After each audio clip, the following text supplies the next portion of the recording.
I just have you on pause. Okay. Yeah, that bulb can burn out.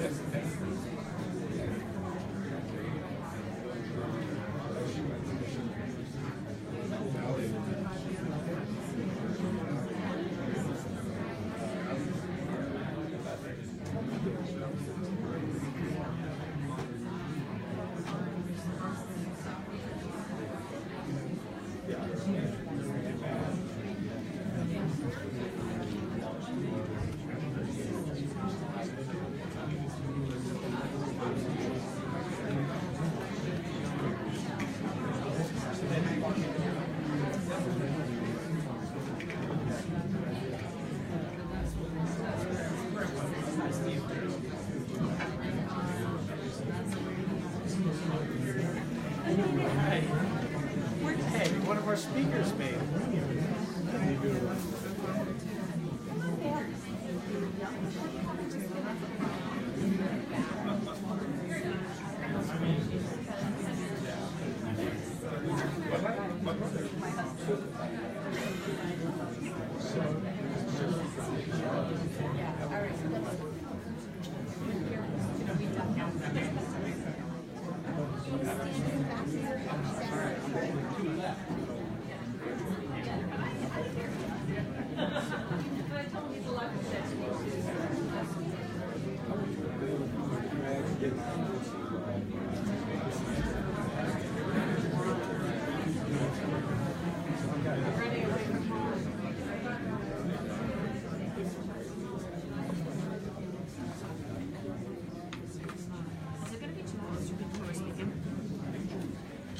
You can sit and look. And it'll hear, it's going to get audio right out of there. Okay. I think you're going to have them just fine. It's going to have a wide angle. Oh, yeah, we go. Yeah, so you can just move it around. If it's too tight, you can just loosen it a little bit. Here and here. Yeah.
think usually people are not looking down when they're walking around.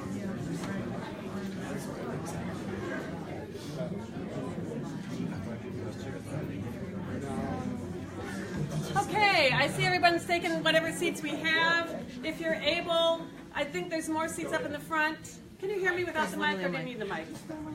You need the mic. Oh, yeah. Okay, so let's take a seat. Our time is really limited. While we're sitting, I'm just kind of curious how you found out about this. So can you just give me a quick show of hands if you found out about this from Facebook? Could you tell me, was it Facebook from Fox Chapel Fracking Awareness? Okay. Was it from the Fox Chapel Lounge? Yes. Okay. Was it from Pittsburgh Moms? No. Sierra Club? Your friends? Okay. Anyone get an email from the Merton Center? Is that why you're here? Okay. How about from email from GASP? Okay. You heard about it from DMS. The principal announced it. Great. From Fox Chapel High School? Great. From Heartwood? No? Okay. Anyone see a flyer hanging somewhere? Did someone see the flyer on my car? Darn. Okay. And then we're just kind of curious where you're from. Who's here from Indiana Township? Oh, welcome. Thank you so much for being here. And Fox Chapel area? Okay, and who are the outsiders? Okay, welcome everybody. Thank you so much for being here.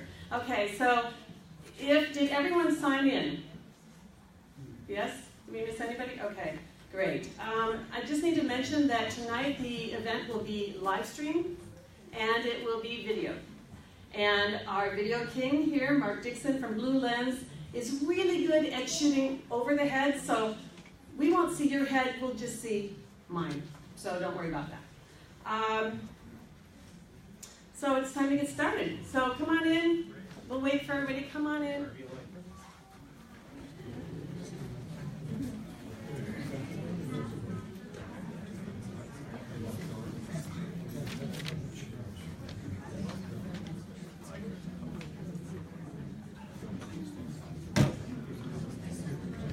There's more seats in the front, and the younger people, you can show that you're younger by sitting on the floor. Come on in, please. We just added whatever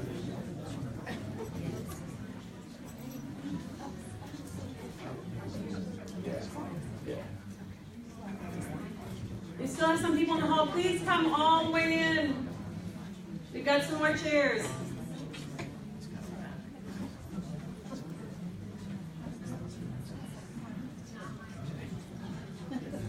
Okay, I'm just going to go ahead and get started because our time is so short. We have so much. My name is Diane Peterson, and I'm a concerned citizen of the area. Just like most of you, I was rather surprised that fracking is coming to our neighborhood. And just like you, I just wanted to find out what was going on. What did that mean? How is that happening? And what is the possible consequences to us? To our air, to our water, to our kids, to us? What's happening? So this fracking is going to start in July of this summer, just a couple hundred feet from Emmerling Park, where my son plays soccer. Less than 2 miles from where my son went to middle school. Maybe some of your kids go to grade school. And we're concerned and we want to know the facts. So we've gathered some experts. They're all seated there together. And we're very fortunate to have them, and hopefully we'll get a lot of your questions answered. While we're talking up here tonight, there will be people with Q&A cards, question and answer cards. Please flag someone down and they will bring you a card. In consideration of our time, we're going to just go straight through the program. Each speaker has about 10 minutes. And then we're holding all the questions to the end.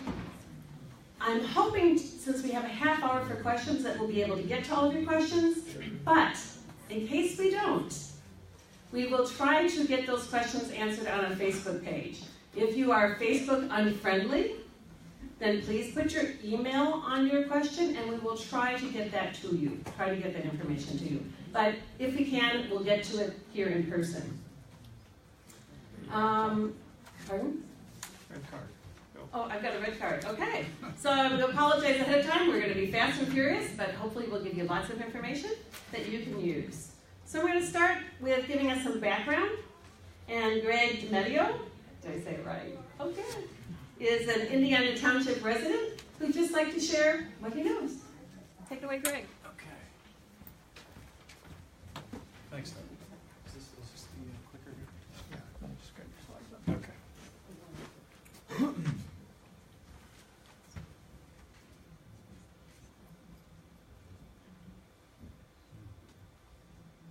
Great. How good it works. Okay. Hi, everybody. My name is Greg DiMedio. My wife, Dawn, is here, and our little girl, Val. We live probably, if you took your driver and hit a golf ball in that direction, you'd be about a 5-iron shot away from our house. When the kids are out at Dorseyville Middle School, we can hear them playing. So we're fairly close, and we're about 2 miles from the well pad. So what I want to do is I want to give you a little bit of background information, basically my research process as I became aware of what was going on, and hopefully this information will help you orient yourself around what's going on, and then lead into all these wonderful speakers who can touch on the different topics surrounding that. So we were down at Everling Park, and this is how we found out about it. And it was a what? But it was more like a what? We were really surprised to see this because we had no idea that this was coming through the township. It's not like we attend every zoning meeting, but we were very surprised to see this so close to home. So let me give you the kind of what, who, and when information very quickly. So it is, you can see that little red star up there, that's where the well pad is in relationship to Everling Park. As the crow flies, it is about 2 miles to Dorseyville Middle School and Hardwood. With a little bit more research with DEP, we found out there are going to be 9 wells, and they will be going almost 3 miles horizontally. So there's a very good chance that it's going to be going under some homes and some other populated areas surrounding the pad. The operator is Range Resources, publicly traded company. They're increasing their spending this year. We all know the Marcellus gas boom is happening. I did a little research. I've heard that some drillers are a little bit more responsible than others. I don't exactly know where Range Resources falls on that scale, but we do know that there's many fines. And there is a helpful link here on the bottom. You can go to look up that information at the DEP website. And these slides will be available, so you can grab these and click on links or however that works. When I initially contacted the Indiana Township about this information, they immediately shuttled me to Range Resources. Go talk to them about what's going on, everything. So I got connected with Alexis, who's a community liaison, and so she's supposed to be our point person on the driller side. Here, looked into how this came about. Again, this is very high level, but I want to give it to you very quickly. The permitting process we found was really handled via special meeting. It's kind of a little bit in the dark. Like I mentioned, inquiries were redirected to Range Resources. Tried to get copies of permits and applications. I was given one page when I asked. So you're going to have to probably fight for that. Found out through some analysis and an attorney, Ryan actually is going to be speaking, he'll go into this a little bit more, that our process for permitting and the zoning lacks rigor, and the majority of the township is open to fracking. He'll show you what that map looks like. Here's the when. The well pad's prepped, and I guess it's all laid out. They're doing the kind of the initial drilling, boring those holes vertically, and then the horizontal drilling occurs in July 2018. These were the answers I got in an email form from both Range Resources and Indiana Township. And how am I doing on time? You're about out. Okay, real quick. I highly urge you to get the facts.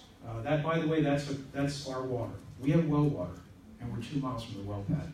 It's been wonderful for 50 years. Best water you could taste. It's terrific. But we're now undergoing certified lab testing because we don't want to lose that water. If we do, we have to connect to a municipal line.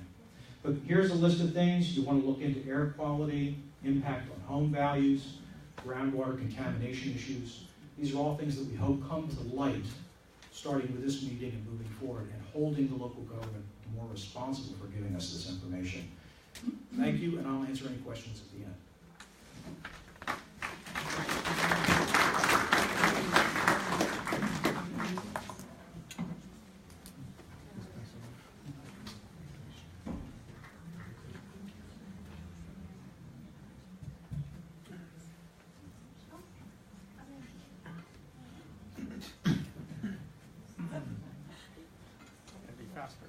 Sorry, I'm bringing in chairs. I'm sorry, Patty, and you know what?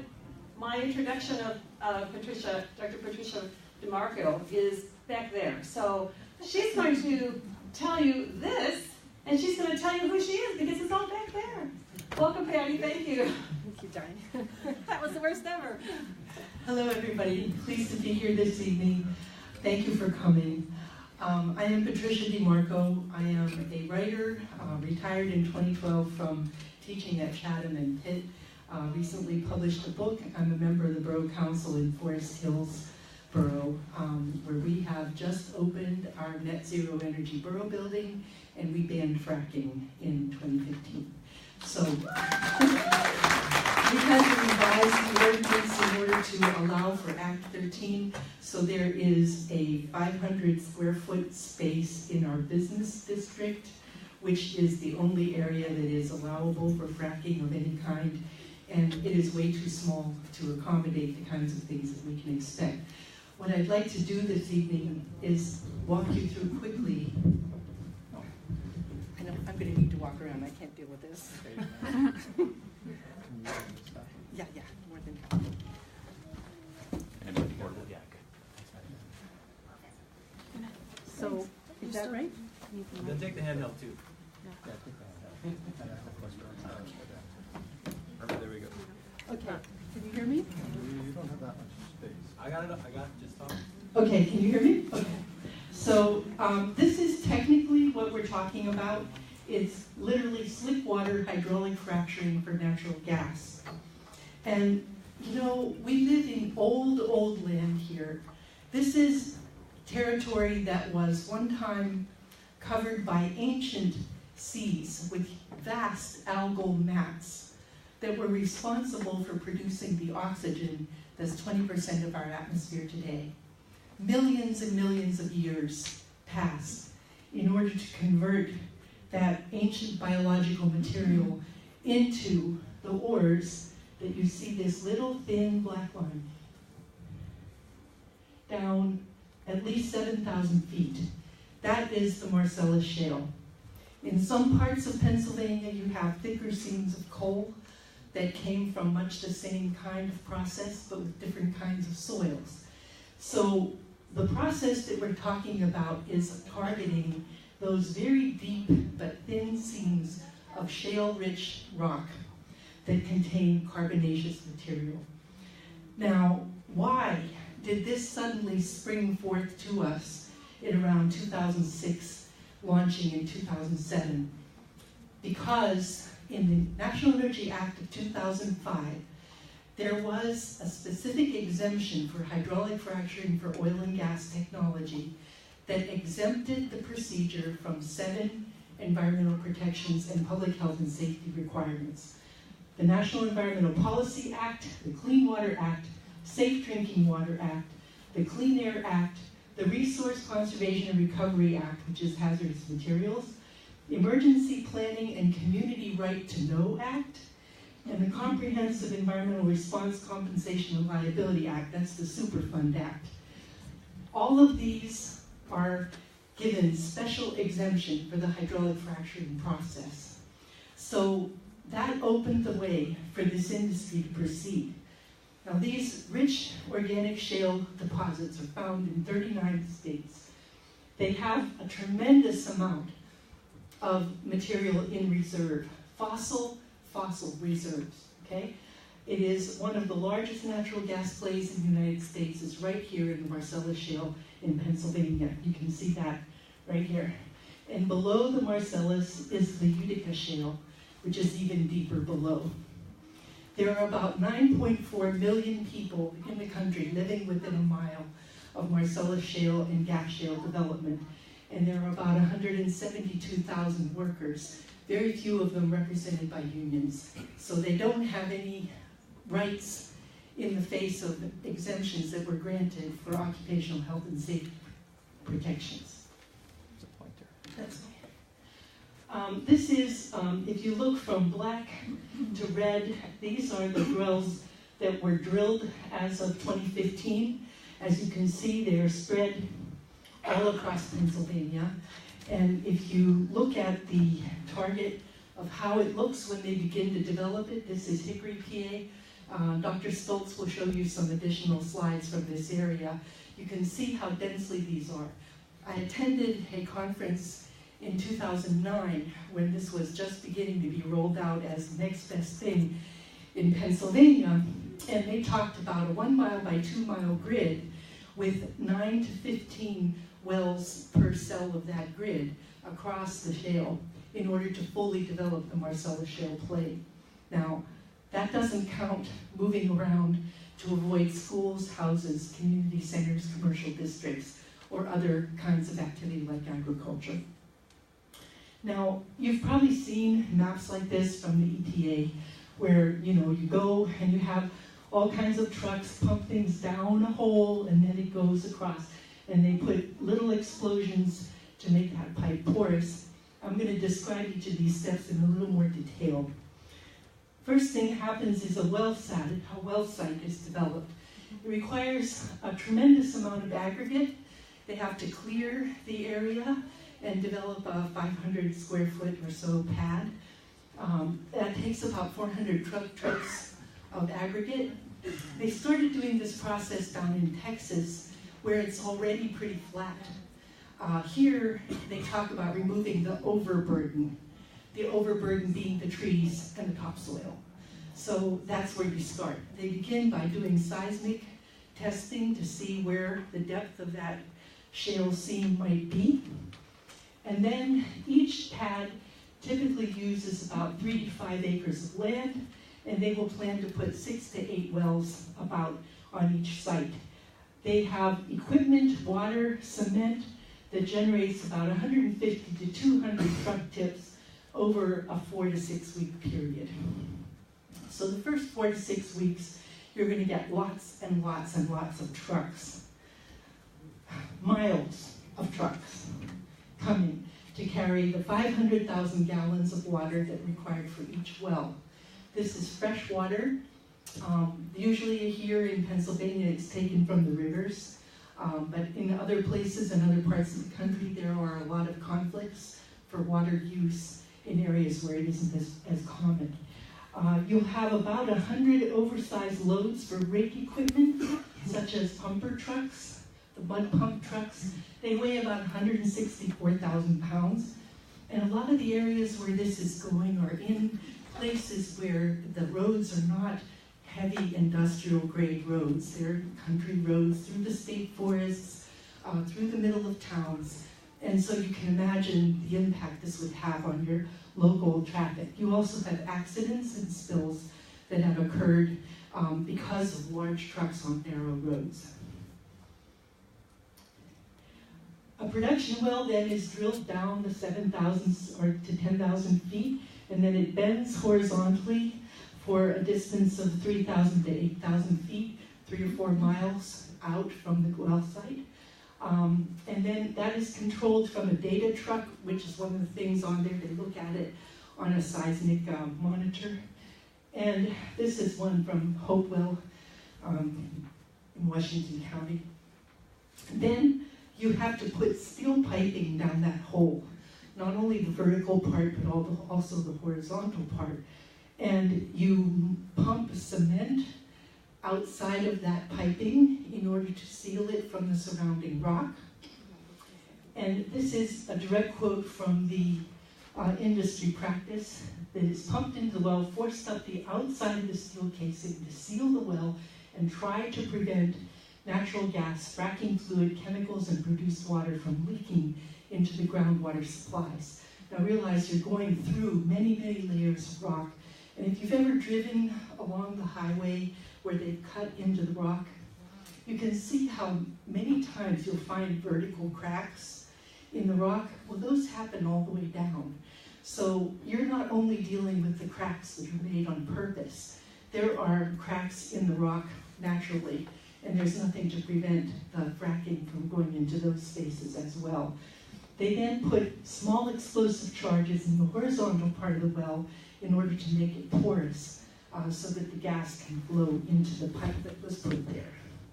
I'm going to trip myself one of these times. You watch. Okay. So they add chemicals and sand to the water and pump that down into the well in order to produce the fracking.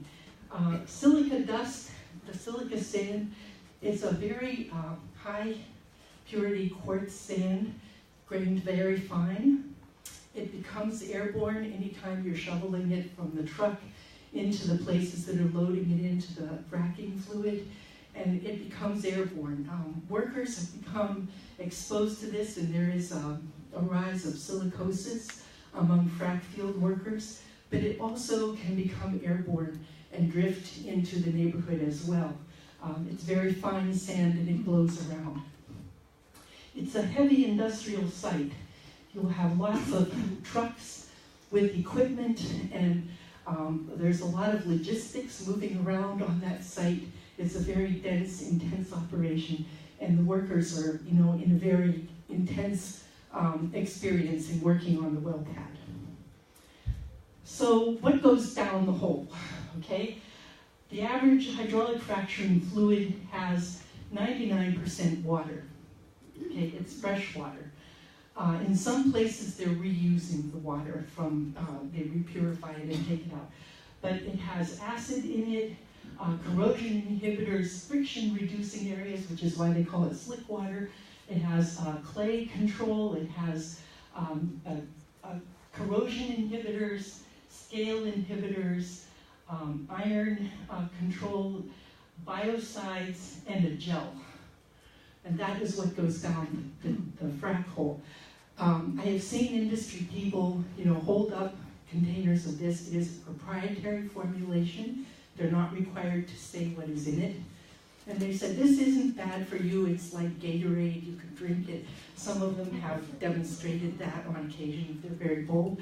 But, we'll talk about what happens to it after it's been down the hole. And you see they have very complex series of pumping machinery to pump all of that, mix them together, and pump them down the hole. When the well is complete, they may flare for a while before they put it into the pipe.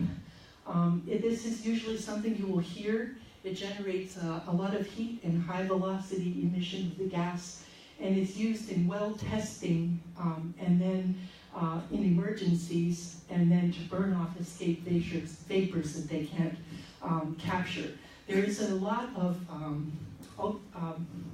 infrared videography that you can see on how the video of the connections on the gas well site look, because there's a lot of escaping vapors, mostly hydrocarbons.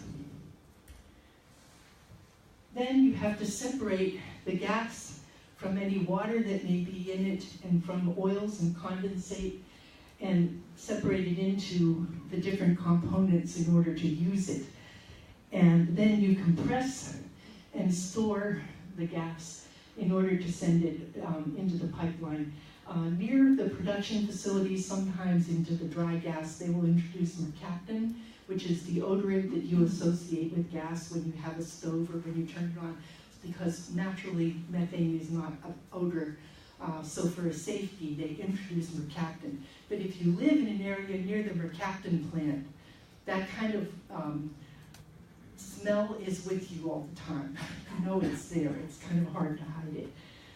So one of the other things that comes out of the well is the water, the flowback water, which is some of what they put down comes back up, about 10 to 20%. And sometimes they will hit a pocket of water in the gas field, and that's called produced water, and that will also come back up the well.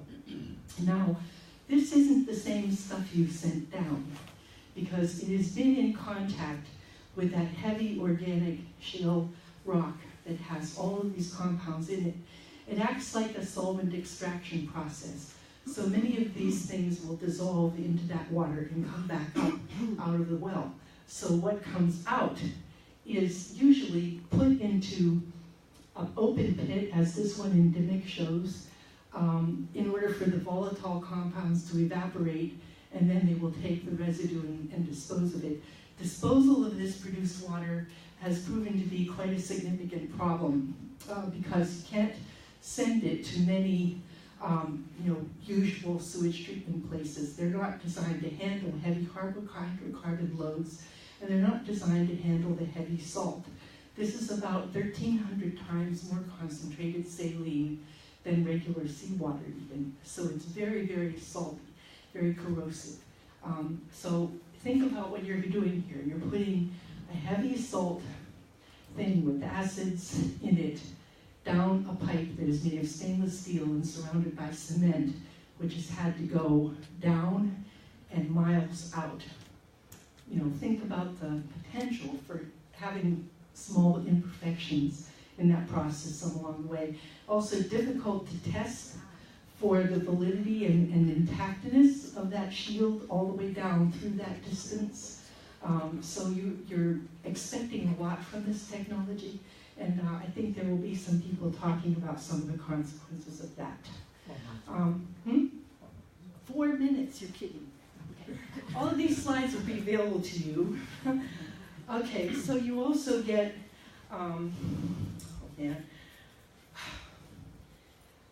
you get gas, and this is the Pennsylvania production of gas. This is what we use. The rest of this usually gets exported out of the state. This is the other product that you get is wet gas. You capture hydrocarbons, and you will have a large facility like this to convert those hydrocarbons to plastic precursor. This is a Shell plant in Singapore that is used for processing natural gas liquids into plastic. So you're looking at installing a rather large, heavy industrial activity into this area. And this is not an accident. The petrochemical industry has experienced a number of serious disruptions from storms in the Gulf Coast in the last 4 to 5 years, and they're looking at ways to move out of that danger area, and we're it. So the wells then get connected to pipelines from the well site, and then this is the map of the red lines of the proposed pipeline pattern in Pennsylvania to accept and carry this. You will find that about 150,000 acres of forest is expected to be cleared for the natural gas pipelines by 2030. And it is connected all across the country, as you can see the blue lines there, and is expecting to reach end users in China. This is the kind of terminal that will be used now for export as well as import, and that is coming out of Philadelphia and parts of New Jersey. Gas is also delivered to customers in generating electricity in residential, commercial, and industrial uses. Please note, and there's no way I give a speech without showing this, we are wasting more energy than we actually use. We are wasting it in the conversion to electricity and in transportation. Both of those technologies are from the 1860s. And they are the biggest source of not only our CO2 emissions, but also the energy inefficiencies that are driven by fossil fuels. So when you think about where we could go with the $1.31 trillion investment that the industry is expecting to make in hydraulic fracturing in Pennsylvania and the associated infrastructure, think about what you could do if we decided to invest $1.3 trillion into the kind of infrastructure that would support a renewable and sustainable system in the state. So,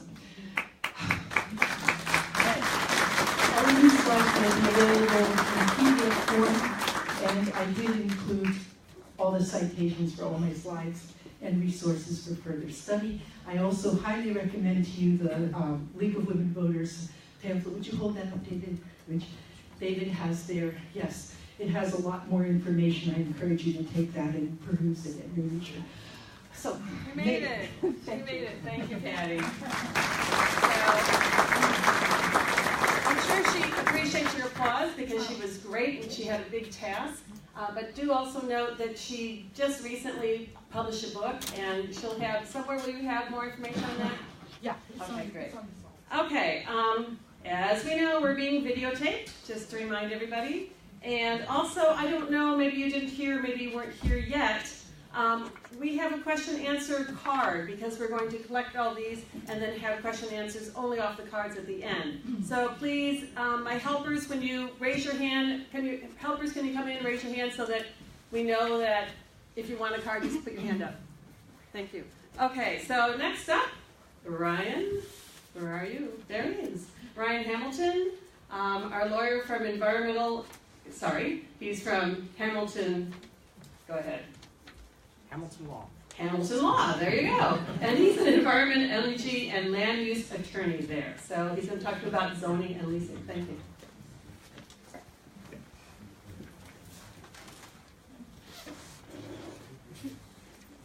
Don't time him yet. And I realize that we're really getting squished, but if there's anyone that could please come to the front and take some seats on the floor. We have a couple empty seats. We've got 3, 4 right up here. But please come all the way in. Please feel free to sit around here. There's a chair there as well. Please come in. Thanks.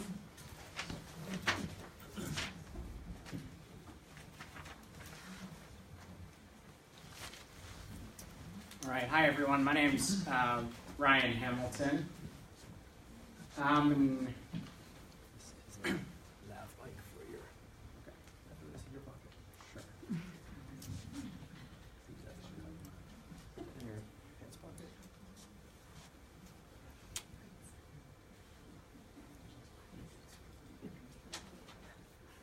Time's up. All right, thanks. Hi everyone, my name is Ryan Hamilton. I'm an attorney here in Pittsburgh, and over the last several years I've developed a practice focused on environmental, energy, and property law issues. And in the context of oil and gas development, I primarily represent landowners, citizen groups, and others that tend to be concerned or interested in engaging with oil and gas development in other ways. So that's what I'm going to talk to you about tonight. And when I think about oil and gas development, I typically break it down into 3 different phases. The first phase is exploration and acquisition. The second phase is permitting and approvals. And the third phase is construction and operation. And tonight we're really only going to touch on the first 2 phases, at least in my portion. And the first in the context of leasing, and the second in the context of state and local permitting or approval for well pad development. But of course, before I get started, I'm an attorney, so this is my standard disclaimer. So let's talk about lease agreements. As Patricia had mentioned, the exploration for oil and gas typically starts with seismic testing. And the goal here is to identify parcels that can be brought together in a unit. This is typically 100 to 500 acres, rectangular in shape, in a roughly northwest to southeast direction, following natural fractures in the rock. And to identify the appropriate parcels, companies, like I said, will use seismic testing, either with, you may have heard the term thumper truck, or small explosives are set off, and they're able to read that to identify the best place to collect those lease agreements with property owners. So, lease agreements.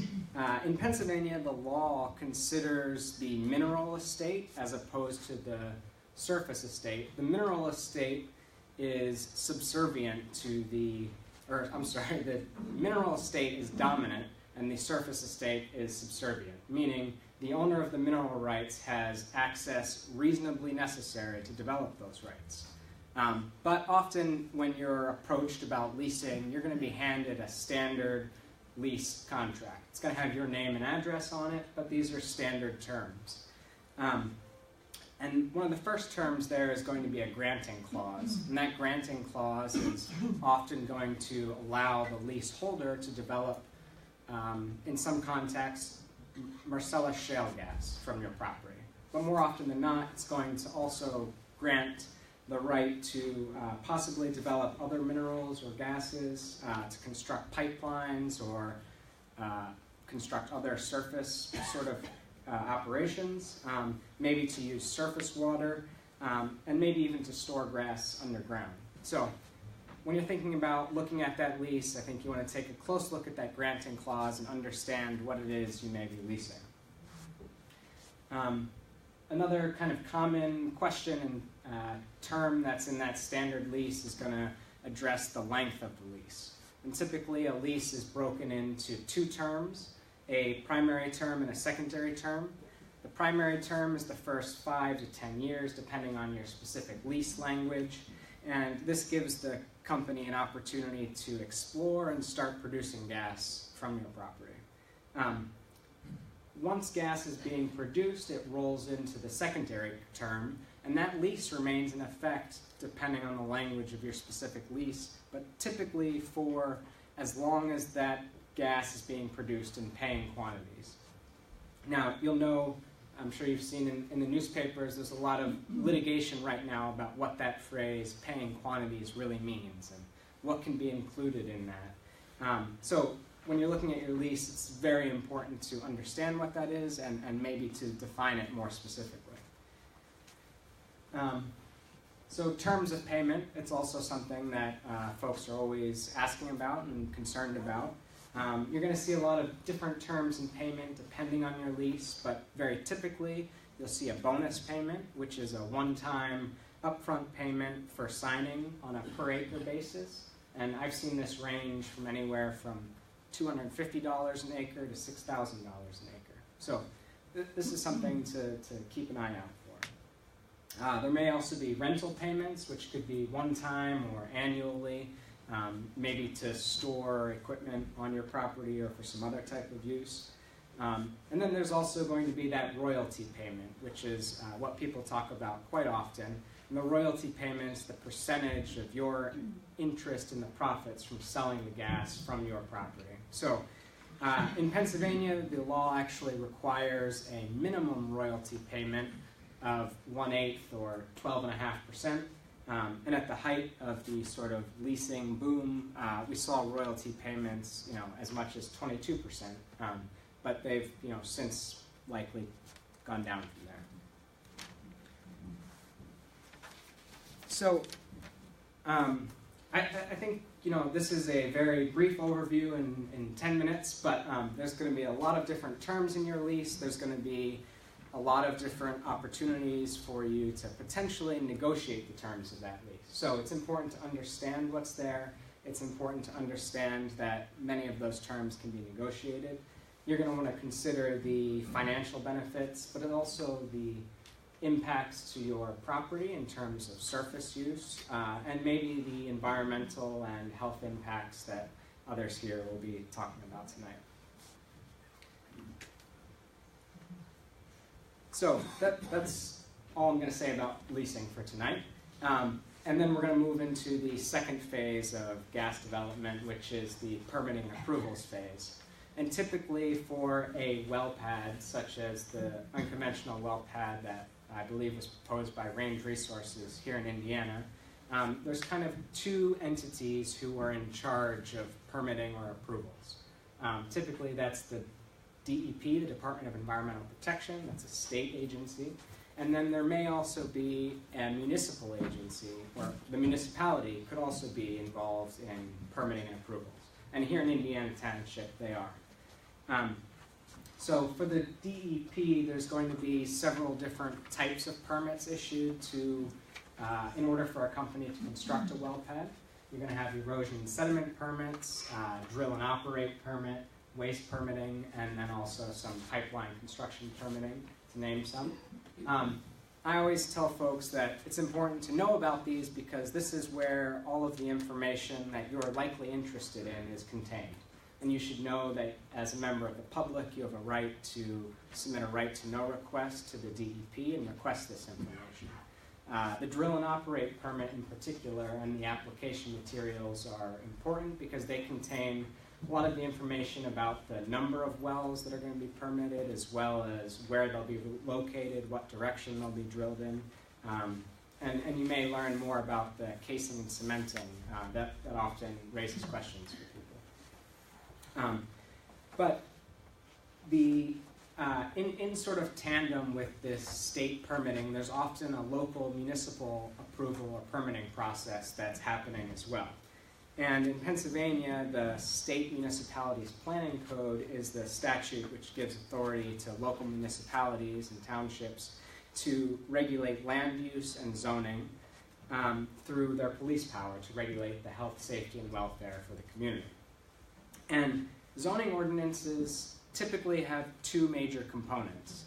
The first is setting standards for different types of land uses, such as setbacks, noise limits, height restrictions, hours of operation, lot size restrictions.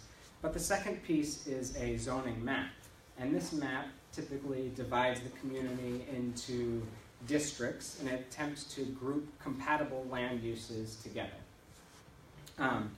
The goal is really to ensure health, safety, and welfare are protected, to avoid nuisances, and to control and manage growth in a way that's consistent with the long-term plans of your community.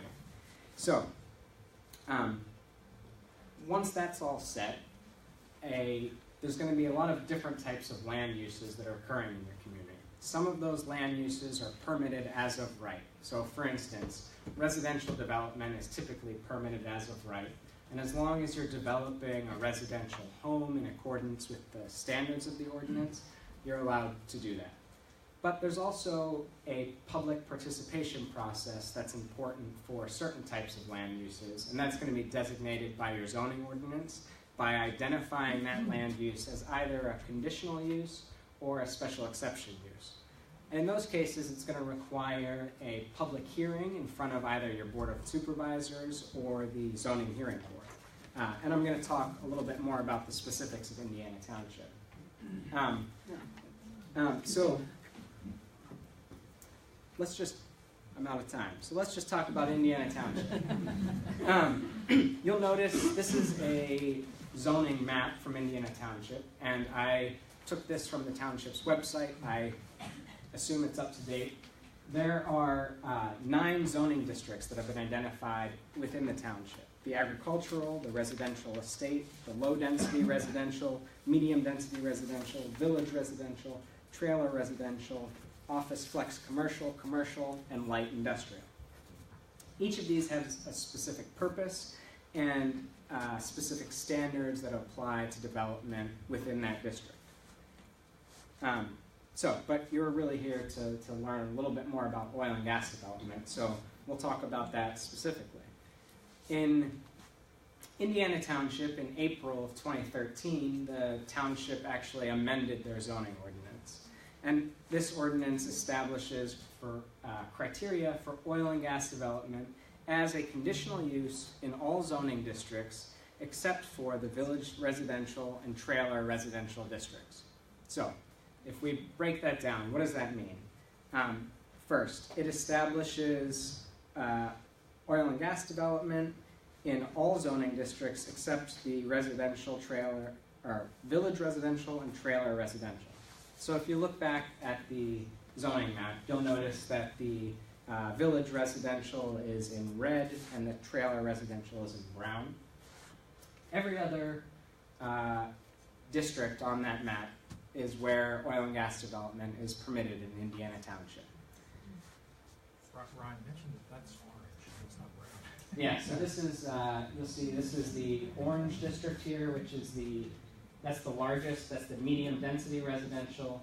The green is the agricultural, yellow is low density residential. But it's actually the red and the brown districts are where oil and gas development is not permitted currently.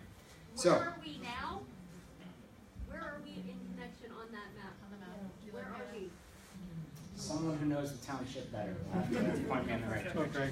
I think we're in the yellow. Yeah. Yes. Is that Saxonburg? Probably. That's Saxburg, right? Yeah, so we're like right here. But the red and here, that's the brown one. Oh, there we go. And I think this little spot up here. What's the village? The village is the red. So can you show us where the middle school is and where the fracking is going to be, please? Right, so fracking's right up Oak Road, right up here. In that lighted one. Yeah, in this area here. And where's the park? Right here. It's hard to see, but yeah.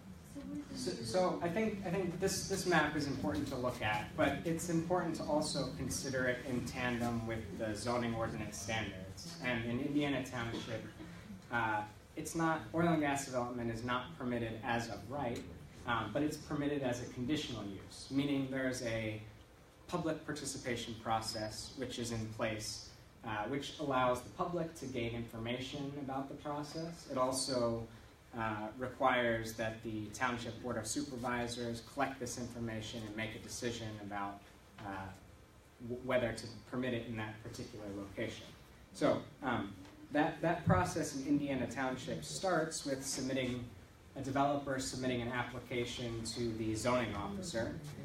It then goes to the Planning Commission, who reviews and provides a recommendation, and then a public hearing is held by the Board of Supervisors.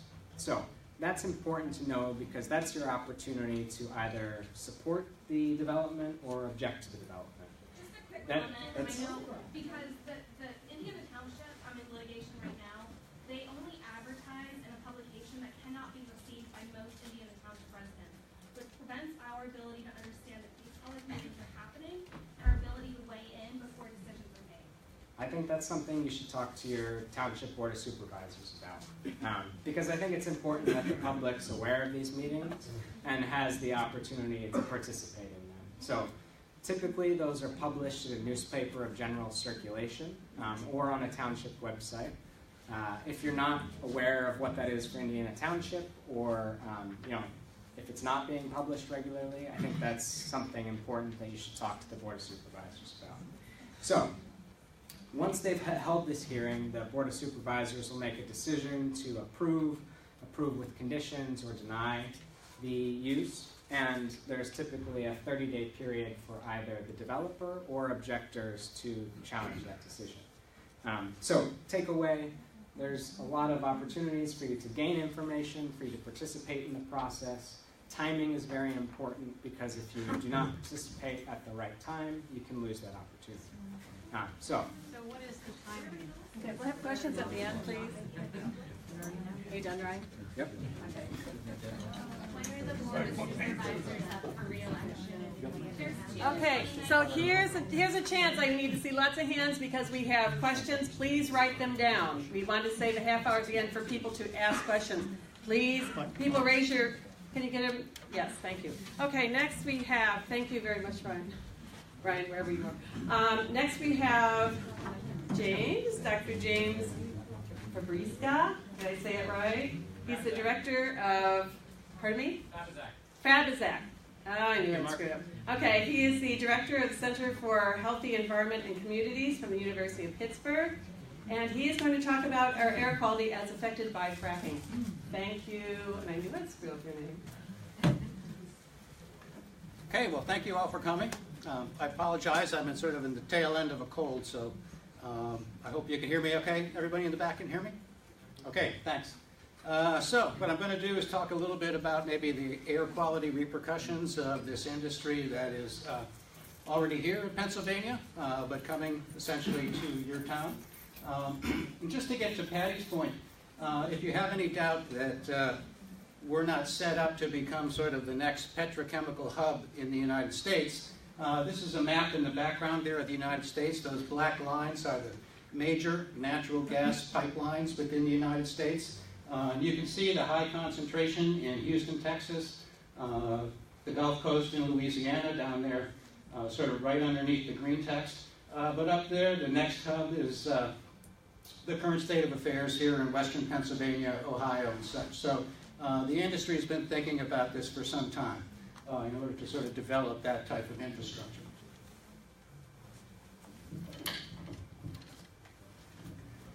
So any talk about air quality in this area, I really have to start with the fact that southwestern Pennsylvania does not have particularly good air quality to begin with. A report from the American Lung Association just came out and listed the Pittsburgh metro area, and I do not mean the city of Pittsburgh, but the metropolitan area, which goes as far as to cover Wheeling and Weirton and that whole part of the state as well.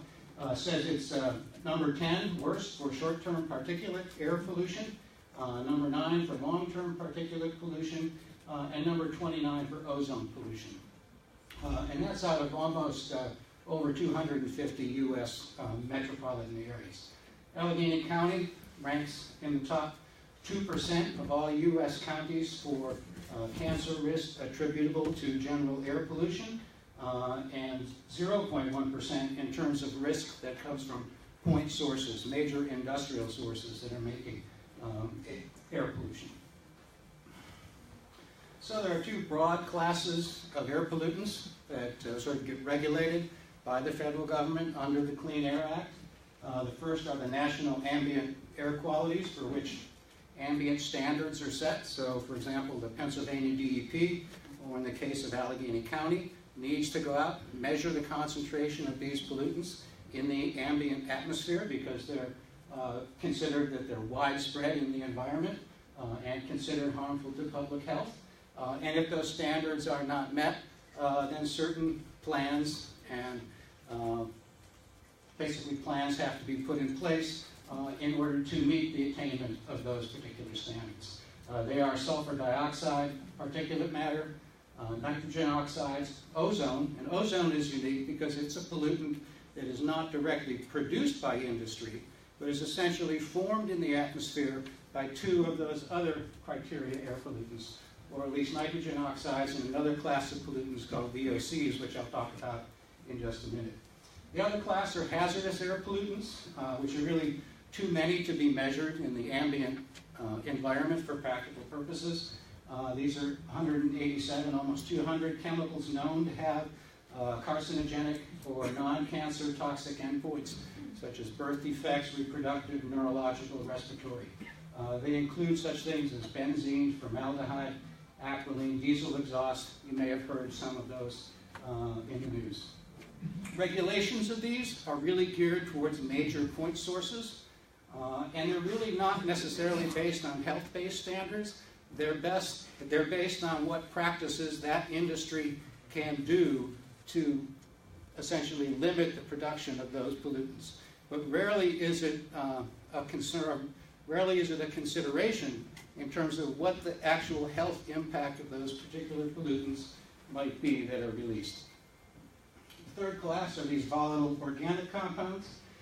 So they're kind of a large, diverse group of organic chemicals, readily accumulate in the air as gases. They're sort of the reason, if I were to spill gasoline in this room, that you could smell that relatively quickly because those organic compounds relatively quickly off gas into the atmosphere. They're important for a couple of reasons in this particular scenario. Oil and gas activities are very big producers of VOCs. They contribute to ozone formation along with NO2. So NO2 and VOCs interact to produce ozone, which is a very potent respiratory irritant, can trigger asthma attacks in sensitive children or adults that have asthma. And some of those are well known for direct toxicity to humans. So for example, half of those 187 air toxics or hazardous air pollutants I just mentioned are considered volatile organic compounds.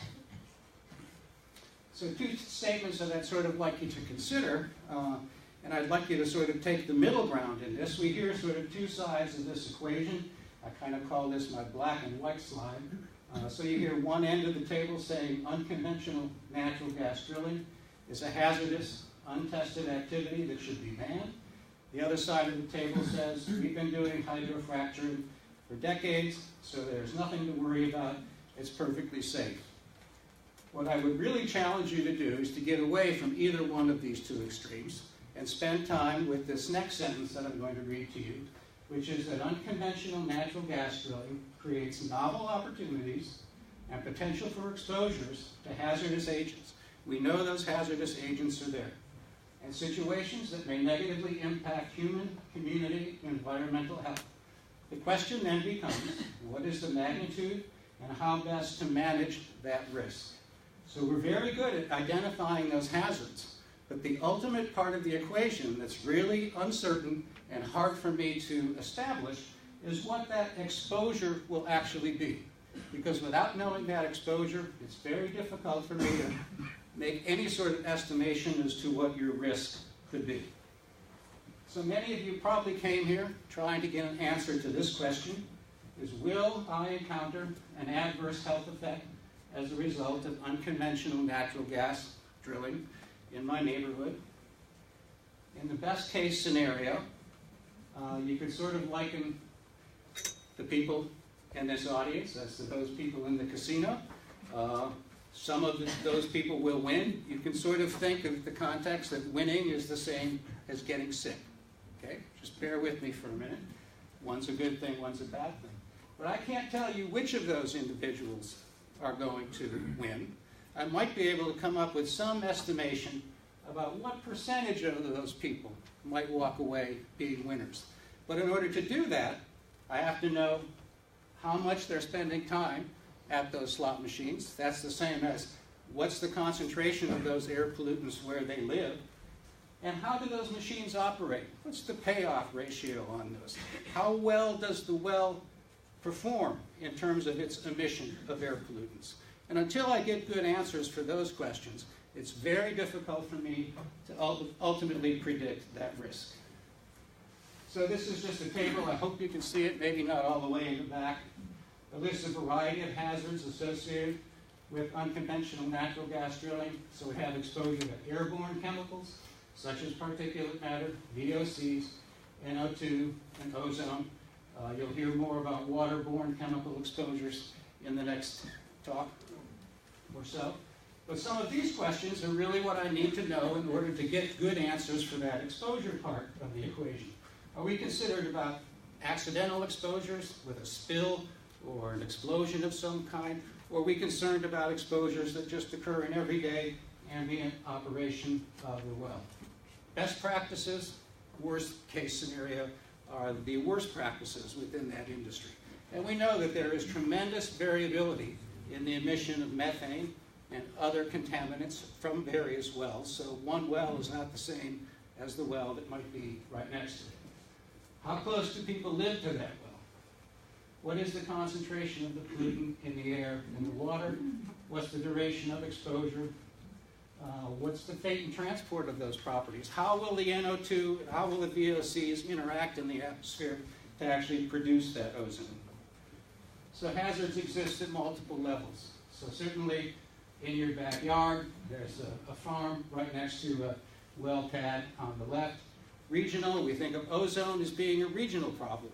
So not something that's going to arise from a well that's in your backyard, but from the large collection of wells and petrochemical industry infrastructure that is already in place. And of course, some climate change repercussions had an effect at the global level. So, as I said, from a local level, we have numerous hazardous air pollutants such as benzene, formaldehyde, xylenes, that may be released by the petrochemical industry. This is a study that basically showed greater risk in locations located half a mile from the well versus locations greater than half a mile from the well from a shale field out in Colorado. Diesel exhaust. Diesel is the major leading cause, or the leading risk factor for air pollution-induced cancer in Allegheny County. And it takes, as we've already heard, 4,000 to 6,000 truck trips to drill and operate and complete an unconventional natural gas well. And I'll just sort of show you this from a regional. We're interested not only in what happens in our backyard, but what happens in our whole region. So this is so make no mistake about it. This is not just simply about energy independence, lowering the cost of home heating, but it actually goes towards making plastic supporting the petrochemical industry as well. So the installation of the Shell ethane cracker in Beaver County will essentially increase the VOC emissions by that red line when it comes on by 2018 to levels that were not seen since 1999. You can see essentially eliminating what has been a relatively improvement in air quality over that time. And that level of NO2 and VOCs would be the same thing as adding 36,000 cars, each driving 12,000 miles a year, to Beaver County. And we're talking about 2 or 3, 4 of those crackers coming online. Multiply that by the same number of cars. And that's like increasing the motor vehicle traffic by 40% in Beaver County, just by adding that particular cracker. So I'm out of time, but you can see the slides on Facebook or whatever.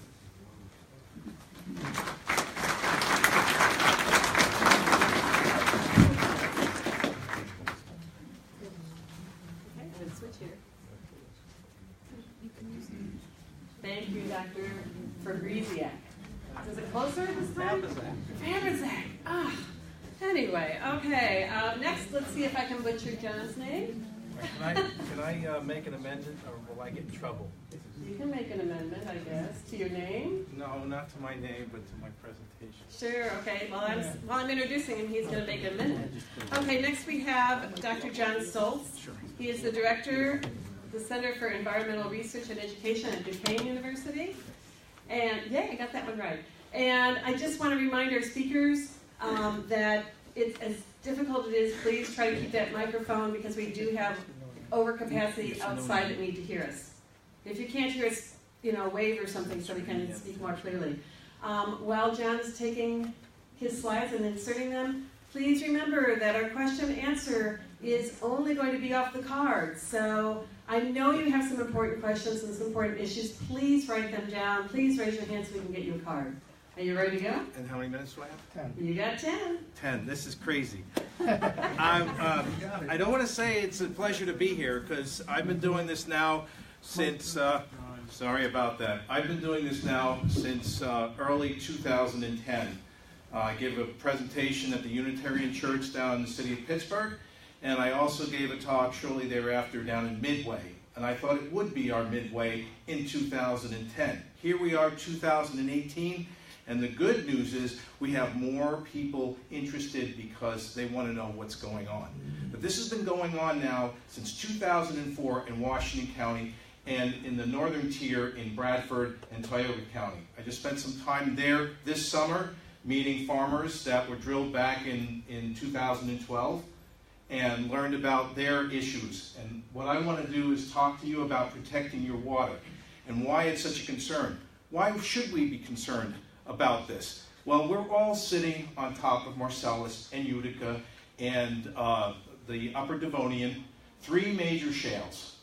Okay, we are the quote-unquote Saudi Arabia of natural gas. But we also have other things, liquids and other things that, like the ethane plant that was talked about previously, are making this, we're the bullseye. Okay, the sweet spot actually happens to be in Washington County, but we're still part of that. And the only reason that things haven't developed as fast as they have is due to people like Doug Shields, who I see out here, when he was in city council, was able to get a ban in Pittsburgh. And why I say that is because today there are over 2,000 wells within the city limits of Fort Worth. So don't think it can't happen here. And why it can happen here is because of this. Okay, now previous speakers had talked about how fracking has been going on for decades. Well, this is true. But what happened And you can see by this graph, and this is what I slipped in. I wasn't going to talk about this, but given all that's been presented so far tonight, that arrow is 2005.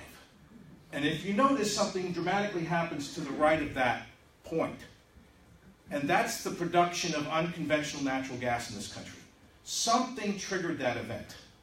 Does anybody have an idea what that was? Yeah, somebody figured out how to do it. No, they've been doing it for years. They've been doing horizontal drilling. They had been doing fracking.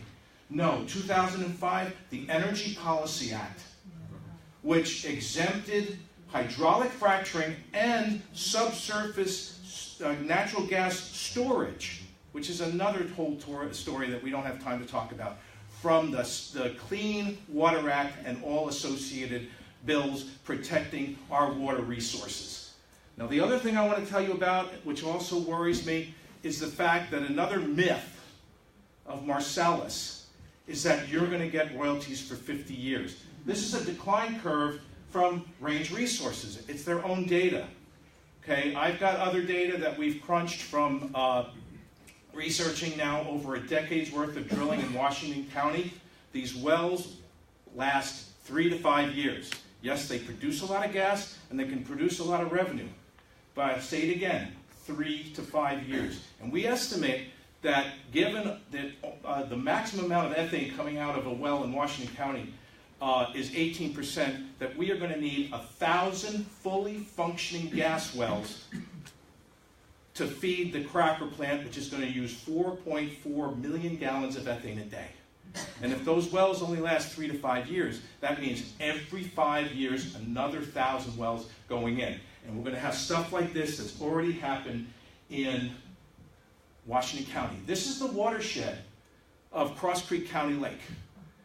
It's a public park. It's a public green space, but they're fracking within the park. And we've got other data I don't have time to talk about, but regardless, the point is there are over 200 lateral wells within that watershed that were put in since 2007.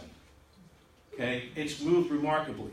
So you have at least 18 ways that you can screw up groundwater and surface water and sources of drinking water, according to Sam Waters, not Sam Waterston. Anyway, damn. A professor from Allegheny College, Sam Harrison, wrote a paper back in 1983 on the 18 ways hydraulic fracturing of coal bed methane deposits could screw up your water. Okay? He was a prophet, if I say so. So one of the things is the produced water. Even if it's a dry well, and I've had 2 industry lawyers tell me, oh, there won't be any condensate tanks, which are those things in the picture there, because it's a dry well. It's dry gas. No. Anytime you drill a hole, you're using wet fluids to drill the well to begin with, but you're going into a formation that has natural formation water, and hydraulic fracturing is exactly what it says. Millions of gallons of fluids, and they come back up the hole. So they're typically stored in these tanks. As you can see, if anybody knows about hazard placarding, it's toxic and flammable, but somehow miraculously, when it comes up the tube and into the truck, it becomes residual waste. So right now, thankfully, this residual waste from unconventional drilling is not being put on our roads, but it's being put on the conventional waste, which is just as toxic and just as salty, is being put on our roads, places like Warren. So I could, again, talk to you a lot about that. The other thing is, well, what about the DEP? Where's the DEP in all this? Well, they're underfunded. They don't really care. Or do they? Did you know, thanks to the folks at Public Herald, since 2004, there have been over 9,442 complaints related to oil and gas operations. There have been less than 10,000 wells drilled in that time. Okay? That comes out to almost one a well. And over 4,100 of those have to do with water contamination. And you might say, well, we were doing conventional too. I could show you data about that, don't have the time to do that, but the reality is it's primarily with unconventional extraction. There's just something about the process, it's something about the industry that people get on the phone and say, hello, DEP, I have a problem. Do you know how many have they really followed up with? It's a fraction of that. In fact, they even came up with a special code to deal with all the data that they were supposedly collecting. This is a 942. They were analyzing for all sorts of things, but in the end, they said, well, you know, we only need to know a few things and let the homeowner know a few things as to whether or not this gas drilling had anything to do with their water contamination. Now, the fact of the matter is we have a thing called the Rule of Presumption. The Rule of Presumption, by law, says that if you're within 1,000 feet of a conventional well or 2,500 feet of an unconventional well and your water goes bad, the gas company or the drilling company, could be an oil company too, have to provide you with an alternate source of water of equal quality and quantity. But somehow the DEP has put a little asterisk on there. And now it says, well, only if you have pre-drill. And you can prove to us that your water wasn't crappy to begin with. Okay, and one of the things that I've seen, and I've been dealing with this now for over 5 years, and I'll give a plug to what we're doing. I brought some flyers with me. If you have a private water well, my group will test it for free.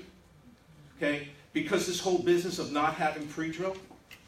Okay, but most of the things that we're seeing is more iron, more manganese, more mine drainage, or if you had a little salt to begin with, you have more. Because all this activity and all this stuff going into the ground is moving things around. 2 minutes, awesome. Okay, so don't expect the EPA. I can tell you about the EPA and what they are supposedly protecting. This only applies to public drinking water, but even that's been at risk.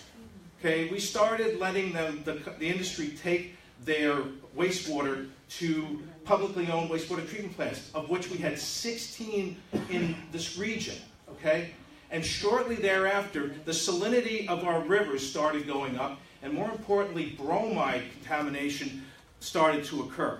More recently, we found out we have elevated levels of radium-226, which has a half-life of 1,600 years. Where did it come from? Treatment of the wastewater from this industry. Okay? That's what got me started. A DEP hearing that was held in the December of 2009, where the companies were saying, we need to be able to dump our water in the rivers. It's just chunky water, it's just taste and smell. It's our water. We deserve better. Okay? So again, there's a certain thing, I don't have time to do it, but I got my points across. Okay? Our water resources are at risk. And what about that bromide? Well, why don't you ask Brackenridge? They just switched to chloramination. Because chlorination, which is the typical treatment for most drinking water, works the best. Well, when it combines with the bromide and organics, it forms trihalomethanes, which are regulated by the feds. Okay? And so what are the drinking water plants doing? They're switching to chloramination, which has the propensity to leach lead from pipes. So anyway, we have to be vigilant. I'm glad that you're here tonight. These are some of the things that we do. And if you want to know more about your water, you can ask me later. Thanks. How do we reach you? At Duquesne University, I've got the flyer. I am torturing all these speakers because they have so much to say and we're giving them so little time, but I want to give you guys a good overview, so please excuse this process. Okay, coming up next we have Ned, Dr. Ned, I'm going to get this one, Tire. Yes, okay. And he's a retired pediatrician. He's a consultant with Southwestern Pennsylvania Environmental Health Program, and he's going to talk about fracking in regards to our health, specifically pediatric health. Thank you. Don't forget your questions, guys. Get them on the cards. And don't forget the tables over there. And don't forget the cookies over there. The important things. I'm Ned Katire. I'm a pediatrician. I live and work in Washington County, ground zero of the Marcellus Shale gas patch. I always start my talks with this slide. It's really important sometimes to remember the basic physical principles. And that is, Earth is a closed system. We don't have any chimneys or hoses into outer space. What happens here stays here. This is a really important map, kind of summarizes what we've been hearing today. This is unconventional natural gas development in Pennsylvania. since 2002 up to 2017. Every yellow dot that you see represents a well pad. Back in the beginning, the well pads had 1, 2, maybe 3 wells on them. Then there were a handful of wells. Today's modern wells have dozens of wells on the well pads. Dozens of wells on the well pads. Notice Allegheny County in the lower left corner, right there. It's kind of like a donut. There's not much activity going on there until now. The companies are coming into Allegheny County. They're after your land. They're after the gas underneath your property. And that's why we're all here today. The other thing is that these are well pads that are depicted by the yellow dots. But along with the well pads, there's other infrastructure that goes on. There are pipelines. There are compressor stations. There are processing facilities, transportation hubs, diesel trucks, tons of diesel trucks, and they're all sources of pollution. We're not going to go over this slide. You've seen this before. Conventional drilling is putting a straw straight down into a shallow reservoir, and the oil and gas comes up. The unconventional goes down deeper and then goes over horizontally through the shale. Right there, tremendous volumes of water, sand, and chemicals are pumped, cracking the shale, and then the gas, the methane, and the ethane, which is the liquid fuel, comes back up.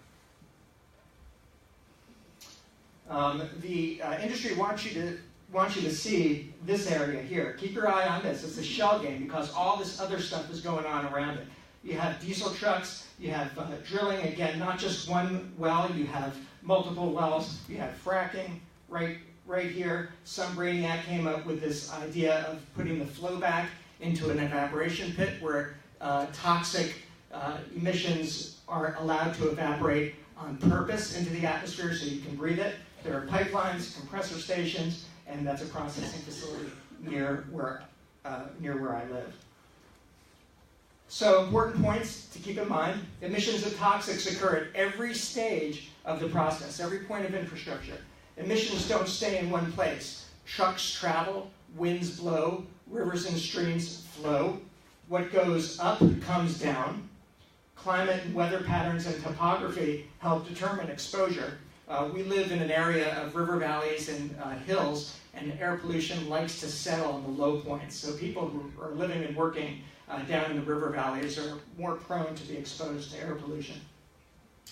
Gases leak accidentally and are vented on purpose. The industry has to use the atmosphere as its sewer. Airborne emissions are often invisible. That makes natural gas development different than oil and coal. Liquids leak and spill on well pads and off well pads. Chemicals that leak and spill or are aerosolized, in other words, they become airborne, remain a mystery. The industry doesn't have to tell us what those chemicals are. And again, there's a closed system. Symptoms from exposure are well known from decades of occupational exposure. We know what the emissions are. We know from decades of research what these do to the human body. Exposure to toxics are based on several factors, so everyone in this room is different. We're going to respond differently due to how close you are to the emissions, how long you're exposed to. There's individual susceptibility. Age is a big one. Children are young, their bodies are developing, and they're developing fast. They eat more food, drink more water, and breathe more air per unit body weight than adults do. They play in the dirt, they're outside all the time, they come inside, they don't wash their hands before they eat. They are at higher risk of being exposed to emissions and having health effects. The other thing I want to mention is that people who work on the well pads and throughout the infrastructure use personal protective equipment. If you are living and breathing in the fallout zone, I can tell you that you don't have personal protective equipment. Exposure may be continuous or sporadic in this industry, and exposure may involve multiple chemicals at once from one or from multiple sources. So you could live near a well pad, you could work near a compressor station, you could go to your kid's baseball game where they're digging a pipeline. Here are some of the emissions that become airborne. The fracking chemicals, again, we don't know. We know what pretty much what classification they are, but we don't know exactly what a lot of them are. They become airborne. Silica dust, it was mentioned, years later can cause silicosis. Volatile organic compounds are the fumes of fossil fuels. Polycyclic aromatic hydrocarbons are endocrine disruptors, which is really a bad thing for young children, all the way up to the teenage years when hormones are really important to determine growth and development, especially sexual development. Particulate matter is a known cause of cancer, lung and bladder cancer, and it's associated with other cancers. Carbon monoxide, toxic to everybody in this room. Carbon dioxide, the principal greenhouse gas that's causing global warming and climate change. Nitrogen dioxide is produced when fossil fuels are burned. Everywhere they're burned, when they come in combination with volatile organic compounds in the presence of heat and sunlight, causes ground level ozone. Ozone affects every human's lung function. It doesn't matter if you're young or old. It doesn't matter if you're rich or poor. It doesn't matter if you're in great physical shape or you're sedentary and you don't move much. On days when ozone levels are high, your lung function is going to be adversely affected. And then there's methane. Methane leaks like crazy from this infrastructure. It's really remarkable how much leaks, in addition to the methane, the volatiles, and all the other things leak as well into the atmosphere. Methane is 86 times more potent a heat trapper than carbon dioxide over a 20-year period. So it has some serious climate implications. So this activity and these emissions are occurring where people live, where kids go to school, where kids play, and it causes symptoms. Some of these symptoms may seem a little bit bothersome to you.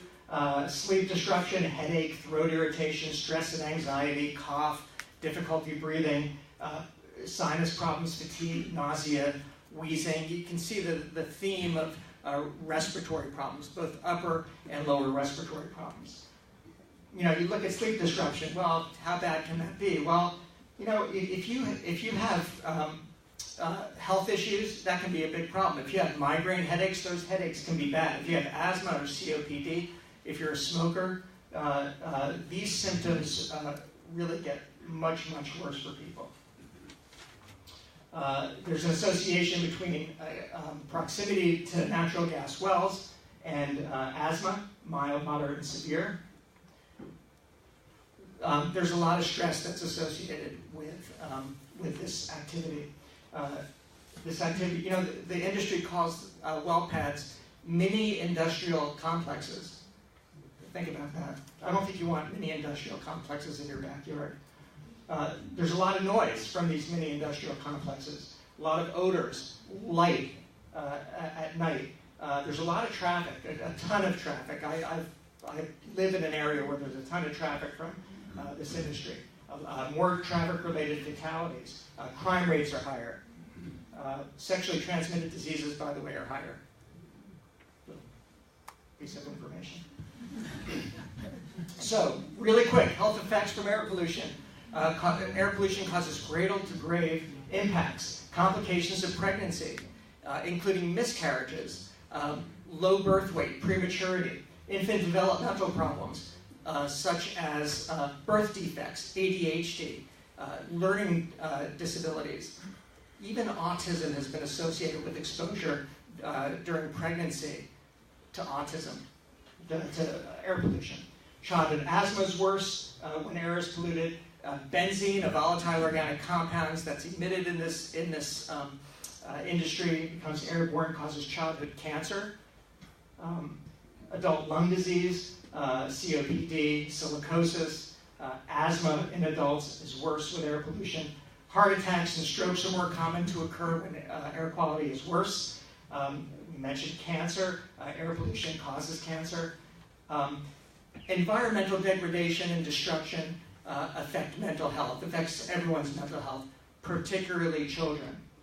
And finally, 7 million people around the world die prematurely every year as a result of exposure to air pollution, including tens of thousands of Americans. So, a lot of the symptoms that develop from exposure to air toxics, to water toxics, to anything that's toxic in the environment can cause symptoms immediately, it can cause symptoms a little bit later, but a lot of symptoms don't show up for years to decades after exposure. Things like COPD and silicosis, asthma, heart disease and strokes, and of course, cancer. And that's why we have to worry about kids. Kids have a longer shelf life than the rest of us do. If I'm exposed to something, by the time I develop the cancer, I'm going to be dead already. But kids have a lot of years to live after exposure, and they're more likely to come up with some of these diseases. Again, visit the tables, have a cookie. Thank you.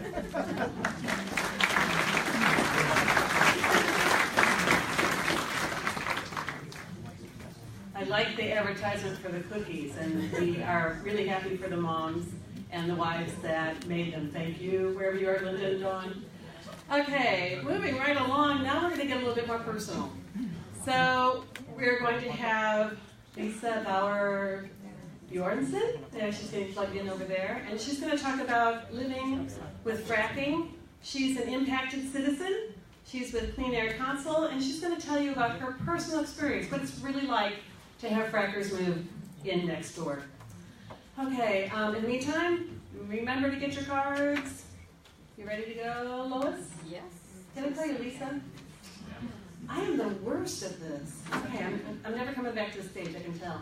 Okay, Lois, are you ready? Yes. Okay, thank you. Hello, thank you so much for coming out tonight. It's nice to see this many people here. I wish we had that in Washington County. This all started about 10 years ago. I used to live right in Mexican War Streets in the city. I actually lived on Canyon Pike here. I taught dance here. I know this area very well. So I love this area. So I'm glad to be here and share with you what possibly could be coming your way.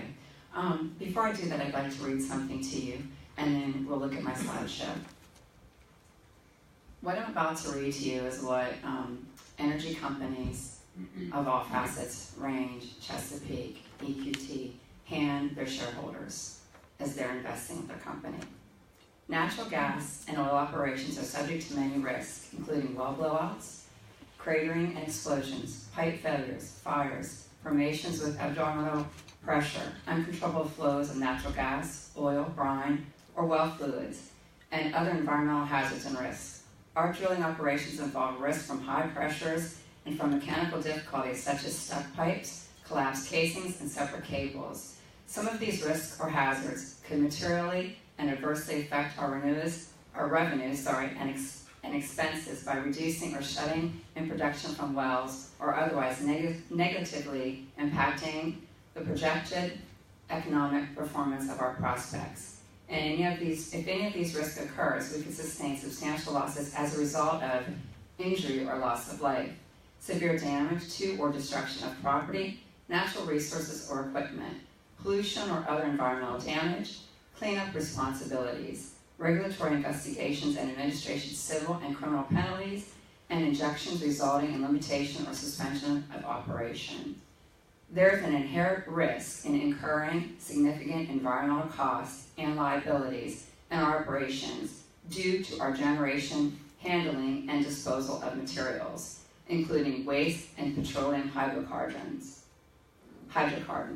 We may incur joint or severe strict liability under applicable U.S. federal and state environmental laws in connection with releases of petroleum hydrocarbons and other hazardous substances on, under, or from our leased or owned properties, some of which have been used for natural gas and oil exploration and production activities for a number of years, often by third parties not under our control.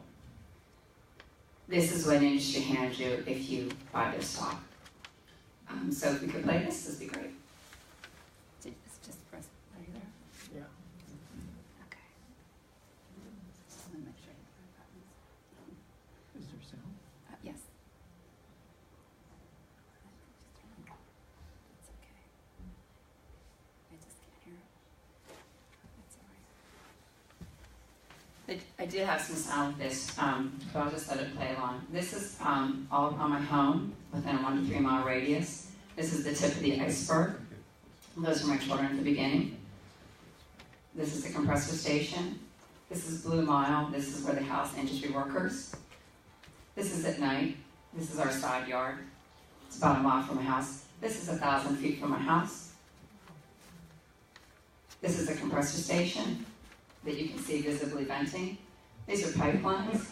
This is on one side of the road. This is the other side of the road. This was last summer. More pipelines. More pipelines. This is Trinidad Scorpion. They have these fabulous names. That's a pipeline that you can see the swaths of trees that are cut. This is a tank pad. It holds 2 massive tanks of above ground swimming pools. This is a meter station and a valve yard. And there we are in DC, which is that's where it takes R52. So those were my 4 children. As I said, we've lived in Scenery Hill now for 14 years. And 10 years ago, I go by the ages of my children, my dad called me and he said, "Hello." I said, "Yeah." I grew up on the Monongahela River. He said, "I watch trucks every day, all day long, line up on the riverbank and drop hoses into the river." I said, "Do you? Well, let's see what's going on." So I go down, I know the commissioner, I talk to him. He said, "What are you talking about, Lois?" I said, "I know this is happening. You know it too." They hung up a sign that said, "Unless you're permitted, you cannot dump here." The next wake-up call was I walked off of my porch, and this is going back 10 years, and a holding pond was on fire. I thought it was the ridge. It was a holding pond that burned off for 2 months at a time, periodically. It was a month from my house.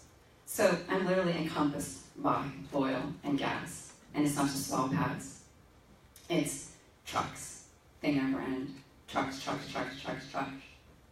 Today, driving here, there were 20 trucks whizzing past my house. Residual waste, water trucks. Every single process of the well pad is trucked in. The cranes, everything that you see on the pads are trucked in. So you have that on top of it.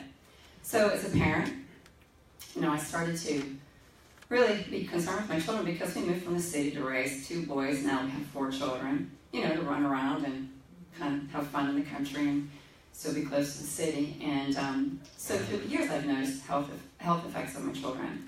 Nothing as severe as some of my friends. But last summer, my 3rd son, he will be 12 in June.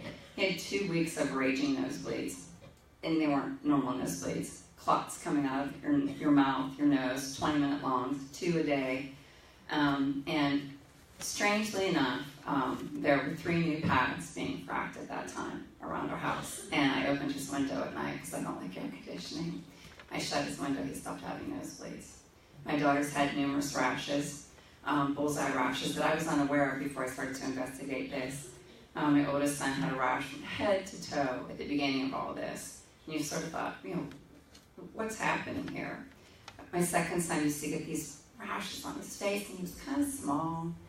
And I thought, this is so weird. What was a big bullseye rash that he would get just periodically that would pop up on his face? So my children have all experienced health effects to some degree, and myself as well.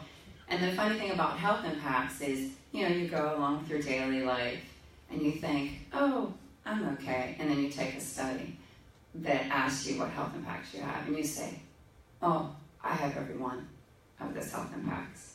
I have friends that have much more severe health effects. Industry fracks are on every single school in our area.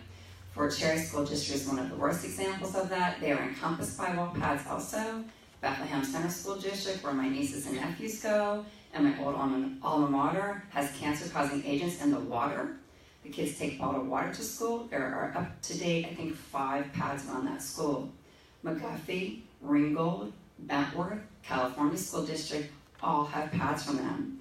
And they are not 2 miles from the school. They are literally butted up next to them. So this is a huge issue. And what you can do as a community is you can hold your board accountable and your community accountable and do things such as, say, setback distances, stuff like that. Because the more exposure that you have, the closer that you are to this, the worse it becomes. And as you can see, unfortunately, regardless of where you live or your background, rich, poor, it doesn't matter. They want what you have. So I suggest, just from firsthand knowledge, is to get together and listen to the people that were here and continue with this and make people accountable when they're saying things to you like, industry will say they'll go somewhere else. Where are they going to go? To a state that taxes them? No, they're not going somewhere else. Please do not buy into the rhetoric that industry is telling you. It is not true. It is false. And I'll gladly give you a tour, which I do, for elected officials and anyone that would like to come on the tour to see what's really happening. I do them on Sunday. Thank you.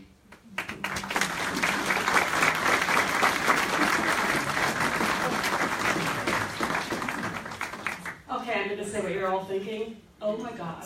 Wow. Oh my God. Okay, I'm a little bit flabbergasted after all the information. I hope you all learned something. I sure did. And I'm kind of sitting on pins and needles. How about the rest of you? I'm going to give one last call out for cards because now it's time for Q&A. And we have 20 full minutes for your carded questions. Pardon me? Oh, please give them to the woman standing right there who looks like she's going to come up here and read them. So please know that we're going to do our best to answer as many questions of yours as we can. And if we run out of time, which we probably will, they will either be, the answers will be posted on Facebook. I would love to say they will be posted on our website, but we don't have one. And this is where I get to say, hey, would anyone like to do a website for us for free? And then we'll have a place to put them. So if you're interested in that, come see me. Okay. Okay, and of course we're going to have the video. Thank you. And that you will find that. If you have signed in, I hope you all have, you will get an email that says where you will find that video. Okay, Patrice from Mom's Clean Air Force is going to be our moderator for our Q&A. Are you ready, everybody? Here we go. Could our speakers please come up to the front? Thank you.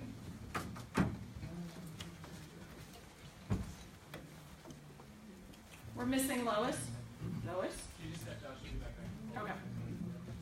Okay, good evening. We're going to try to get through these questions, as many as we possibly can in this time. So we're going to zoom through these and answer them. And the folks up here, if you could keep your answers very concise and to the point, that would be awesome. So first question, how many jobs at a frac site are local people and how many are transient? What are the social effects of having transient workers? Anybody want to take that? As a pediatrician in Washington County, I've taken care of a lot of families.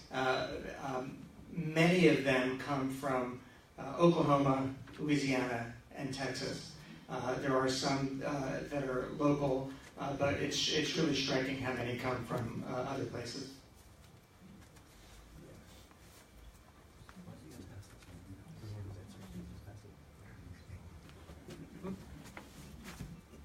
Anybody want to comment on the transient, the social effects? I can at least say that there's at least some preliminary data that comes from Pennsylvania, but also a lot of data that comes from Texas and out west in Colorado, where the sort of transient population has sort of been associated with, as has been mentioned, increased rates of sexually transmitted diseases, crime, especially crime against women, human trafficking, a lot of the sorts of things that rather unsavory practices that you might think go with a rather transient industry based on young men. Thank you. Besides drilling at the well pad, what are the other industrial portions of the overall oil and gas projects? We know it's not just the well pad.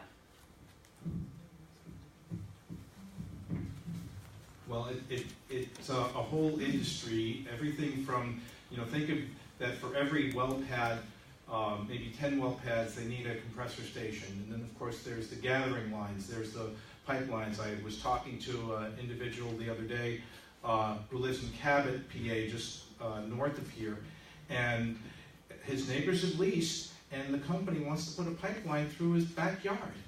And he hasn't leased, but they keep bothering him. So, you know, and then of course if it's wet gas, you know, they don't tell you about that either. There's dry gas and wet gas. If it's wet gas, it has propane, butane, ethane, as well as drip gas. That has to be separated out. There's the Houston plant, believe it or not, Houston, PA, was 190 acres.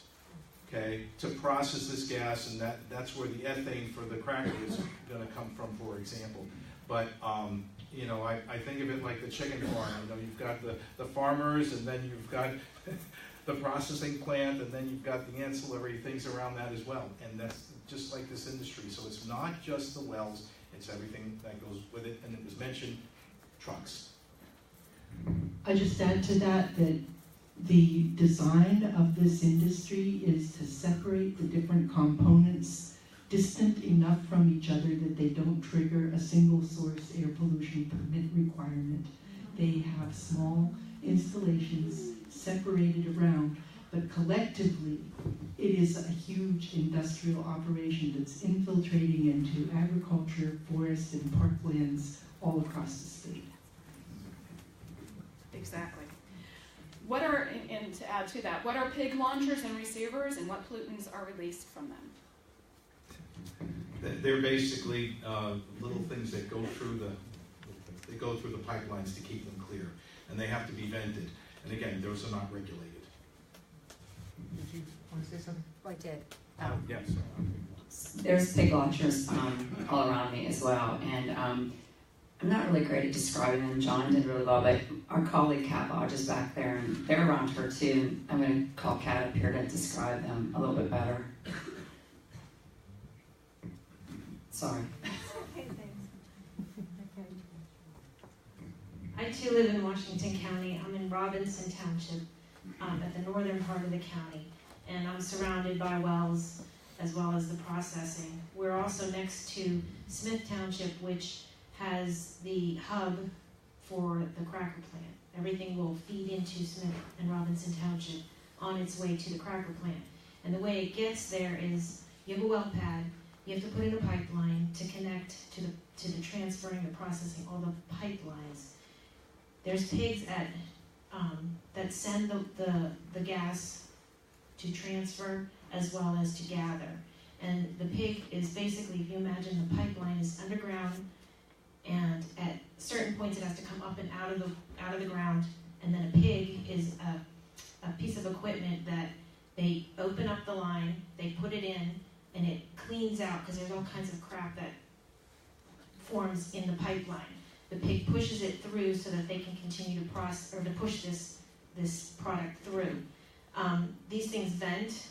They also flare, and we've had some serious incidences of the flaring and the venting, and it's just spilling upon what we consider ourselves as the collateral damage.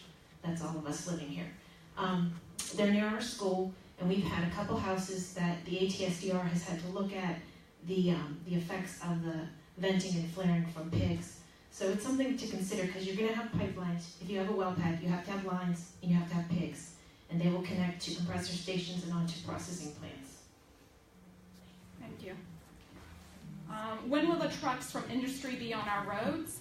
And will they share roads at the time our children are getting to and from school? Sure, the trucks are always on the road. As soon as the well pad's in, they're on the road. They have to, before even they bring in anything to actually do the fracking, you know, they're making the pad, they're bringing the logging trucks, they're cutting, they're always on the road. They never leave the road. Can I add to that too? Range Resources always promise, every time they come to a meeting, they will promise that they will not be on the roads when your buses are loading and unloading your children, and that is a complete lie. I just had an argument today with our school board because they're there. They're always moving equipment, they're transferring liquids, fuels, whatever it is. It's not just about the drilling, it's about what comes after. After they poke the hole into the ground, everything that comes after that is trucked. And they will be on the roads when your kids are loading buses and unloading buses. And they can promise at every township meeting, but as soon as the sun comes up, they're out there. And they are, and they speed. They don't follow the posted limits at all. A lot of them are also oversized loads, so they may take up more than one lane and travel very slowly, so they cause traffic impediments in addition from just the way they move and their large equipment being hauled, like the drill rigs and the pumper, the mud trucks. They're huge. They're not just normal trucks.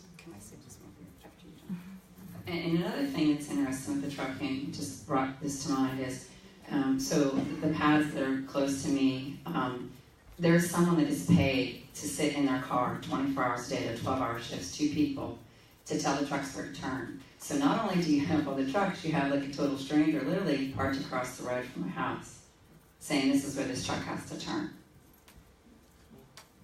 And as far as the road degradation, if you don't have your roads weighted, like posted signs saying weight limit, they don't have to be bonded. So the company doesn't have to fix them. Okay, this one is a legal question, right? Has your legal review taken a look at procedures followed by Indiana Township? They consistently cut corners or ignore ordinances that can be challenged in court. Is legal counsel actively involved in reviewing, challenging? In reviewing and challenging.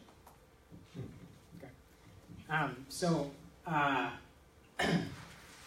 I can't comment on what Indiana Township has done in the past. I can tell you by reviewing their ordinance that they absolutely have this conditional use process that's public, that's necessary, that is legally required. And I think if you are interested in further evaluating whether any future applications or future proposed developments are being approved and reviewed in accordance with those ordinances, I would suggest that you, number one, engage in that public participation process. There will be a conditional use hearing. And number two, retain counsel where you think that there might be an issue. Hey, Ryan. On that point, Indiana Township allows it as a conditional use in all zoning districts. You have to change that.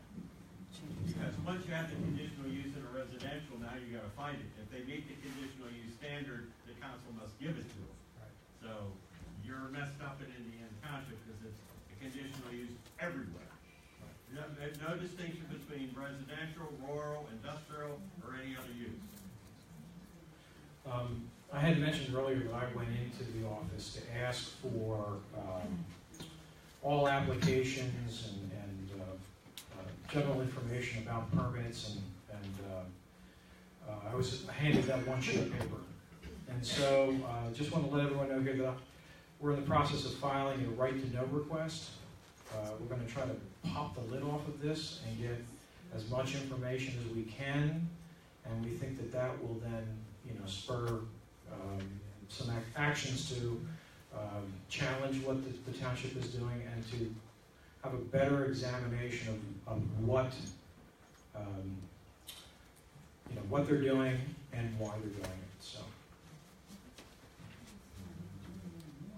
what happened in the town north of here that could not drink their water after fracking took place?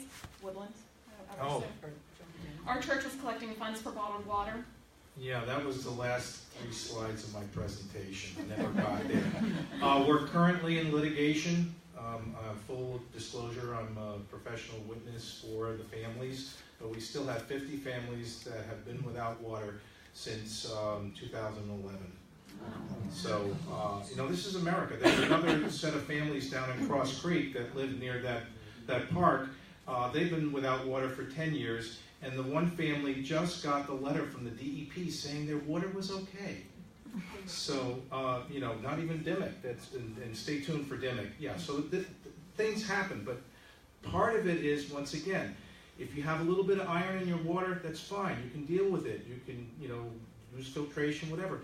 But once these things happen, and you've got, you're changing your filter every 3 weeks, okay? The DEP says you had a pre-existing condition, and it's not the drilling company's fault. So, this is what I'm facing every single day, and there's a whole bunch of other things that they're doing that are not good. Basically, I think there have been less than 300 cases out of those, 4,000 plus, where they said, oh, it definitely was the gas company. So again, you've got to have pre-drill, okay? And then make sure that it's not, like if somebody puts a pad in and another company comes in and they test your water, that's not pre-drill anymore. So, but to answer your question about the woodlands, they still don't have water. Note that the Safe Drinking Water Act would protect us from this, but this industry is exempt from the requirements to prove that what they're putting into the ground is not going to affect. The burden is on the customer to show that they've been harmed. And just one more thing about water. We have public water, and we get notices every quarter that total trihalomethanes and bromines are above drinking water standards. We've gotten them for 10 years in this industry. What will the setbacks be to well pads?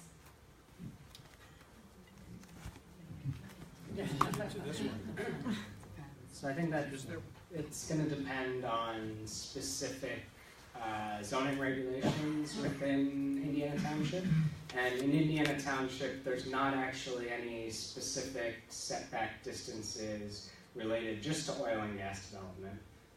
But there are setbacks that apply to any type of development in specific zoning districts. So I don't know exactly what all those are off the top of my head, but you would have to consider that. I guess I should also say that there's DEP standards that require setbacks from protected structures like homes and water wells, and that's a few hundred feet, 500 feet. And 1,000 for water.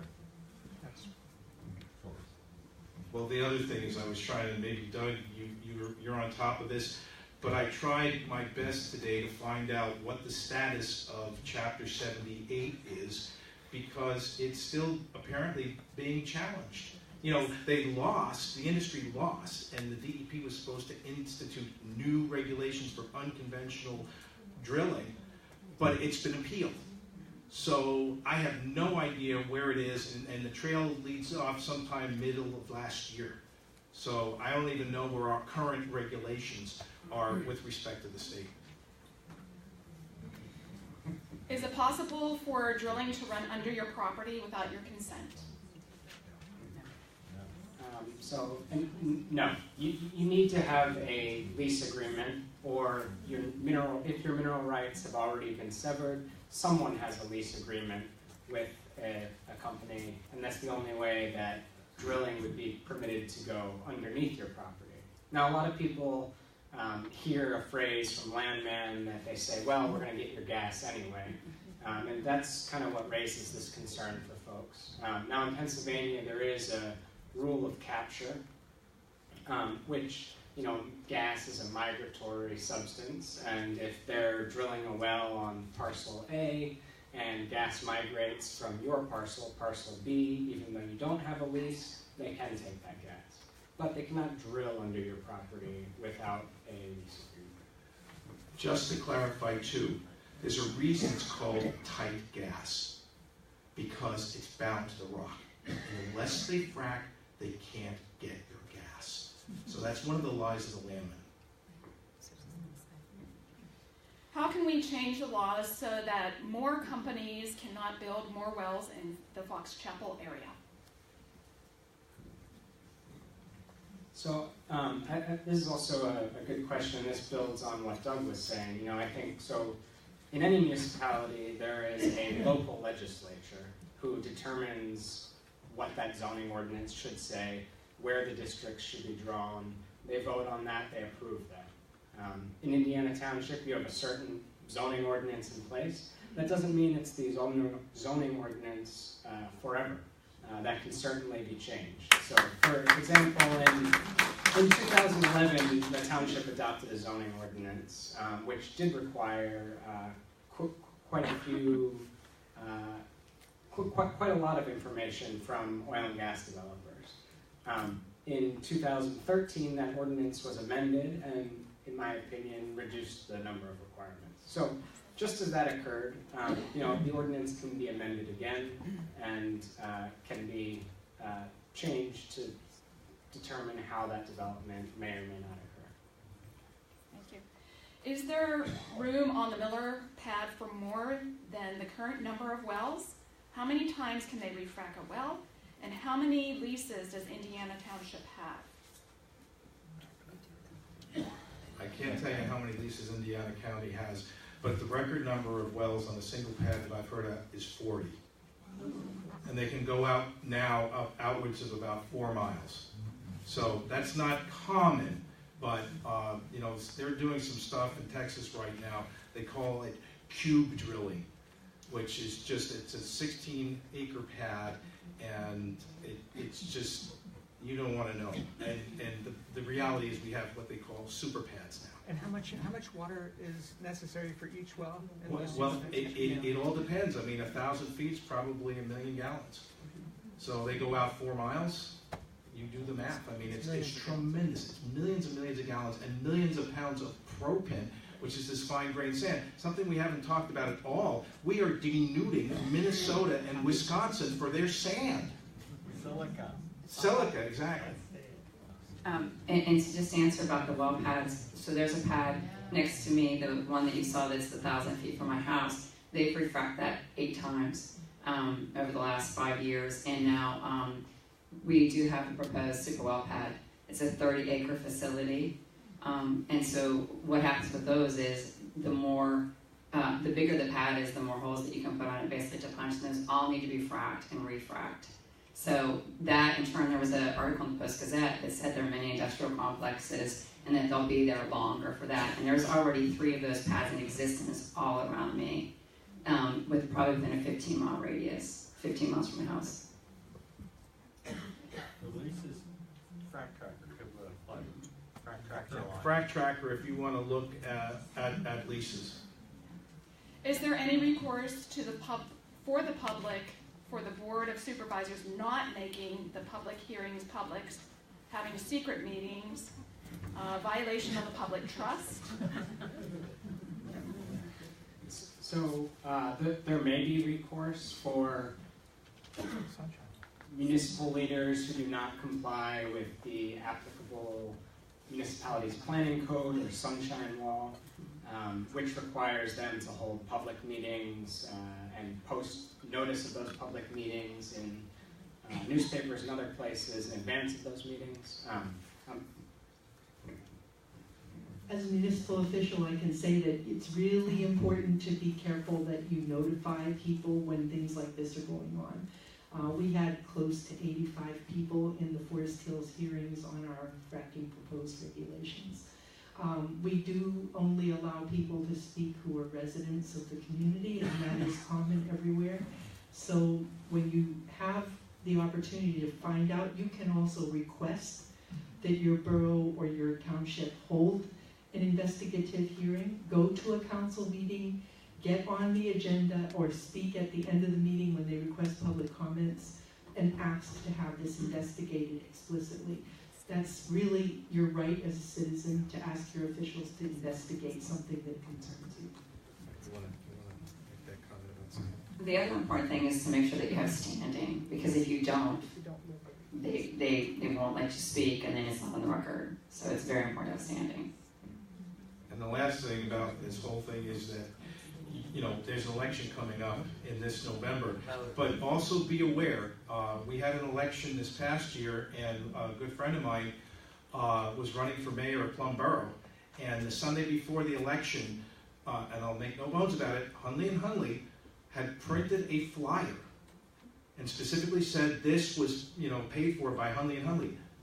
They don't have, it's not like the federal regulations. There are no regulations. You can give as much as you want to a state, you know, candidate, and he lost by 2% because the ad that Hundley and Hundley had was you have the opportunity to vote for a pro-gas mayor, and he won.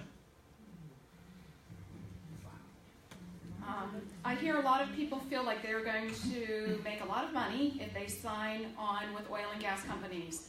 Others say it's promises only. What's the truth?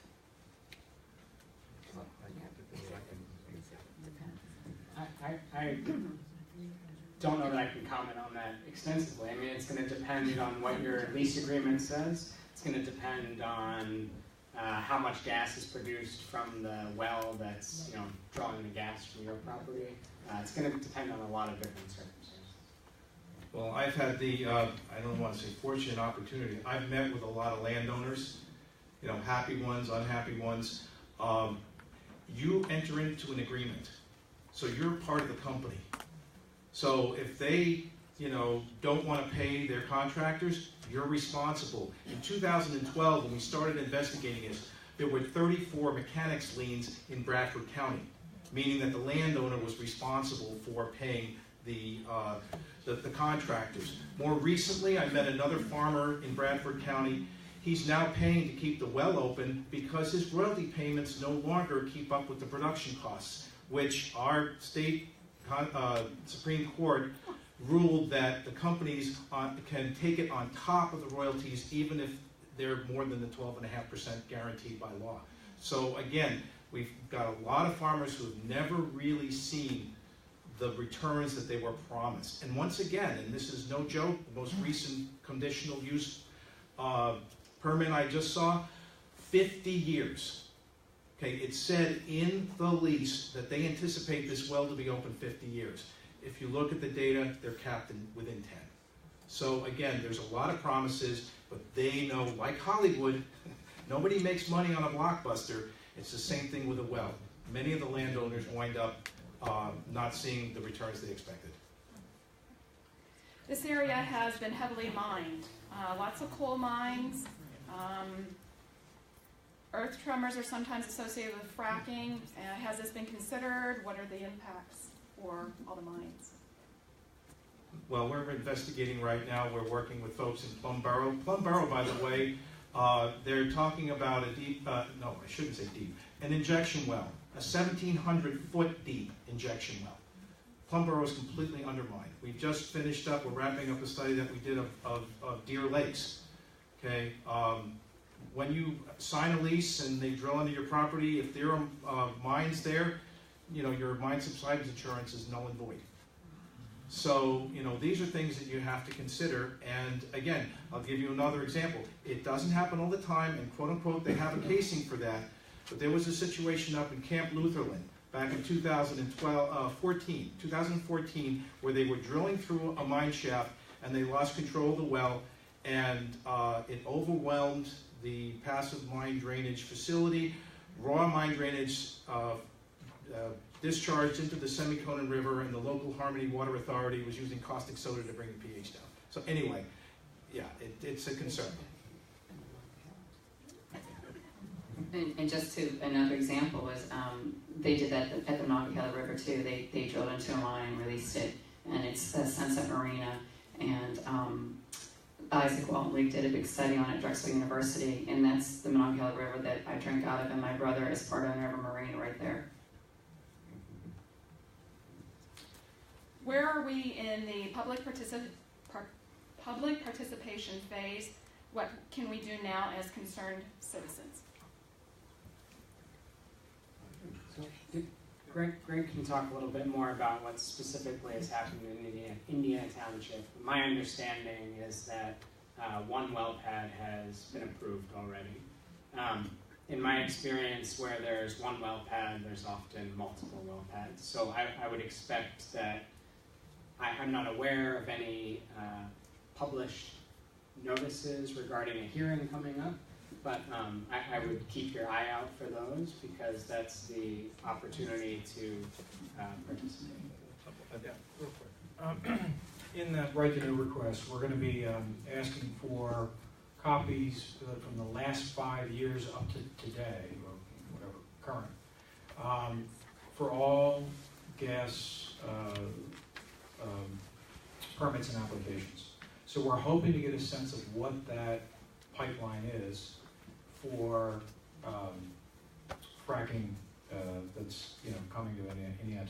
Or hopefully there isn't much, but we're going to only know until we see what's been submitted by Range Resources and with the township. Can I jump in there a little bit, because this is my bailiwick. Hi. Hi, my name's Doug Shields. I used to be a Pittsburgh City Councilman. I currently work For Food and Water Watch, and I deal with what we call the Municipal Ordinance Project. The question is, what do we do now? If you're in Indiana, if you're in Indiana Township, as I pointed out earlier, your zoning code leaves you wide open. The first thing you have to do is to get your township supervisors and tell them, we want to revise the zoning code. This is an industrial process. This is what the Pennsylvania Supreme Court called an industrial process by definition, and it needs to be in an industrial zone. That's what you do. And, you know, when we had all the steel mills along the Mon River, they were all in industrial zones. They weren't going, hey, how about if we go out there and build in Brookline, or maybe in the middle of South Park? That's what this industry does. Industry, emphasis. They want to be everywhere. Act 13, when it was passed in 2012 by our distinguished assembly, had a provision in there that was struck down by the Pennsylvania Supreme Court. The provision was it granted oil and gas a use by right in all zoning districts of the Commonwealth.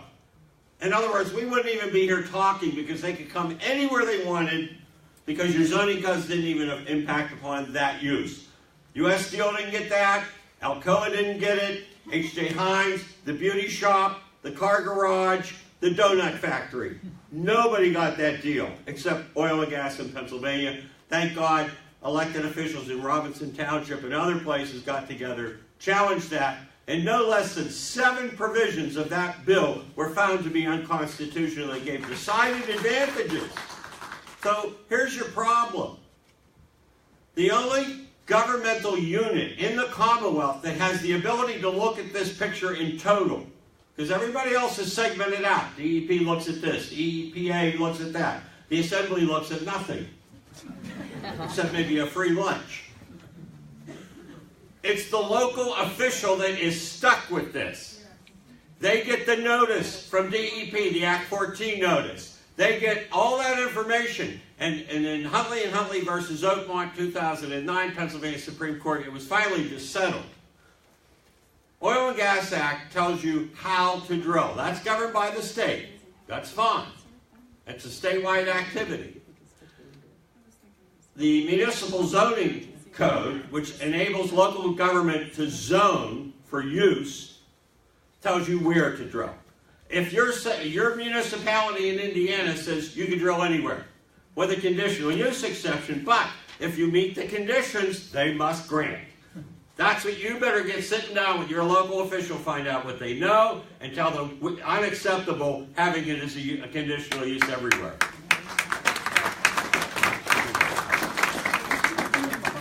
Okay, last question. Explosions. Does that happen at the well pad or where? Are schools less than 2 miles away? Could this be affecting our students? What about emergency plans? Does our school have one?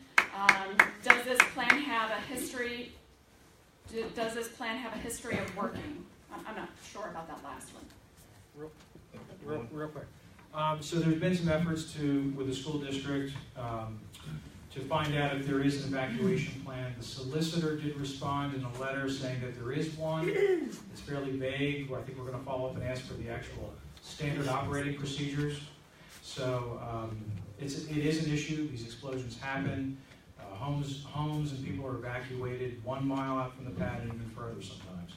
So it's very important that we know what happens with the school district in case of an emergency.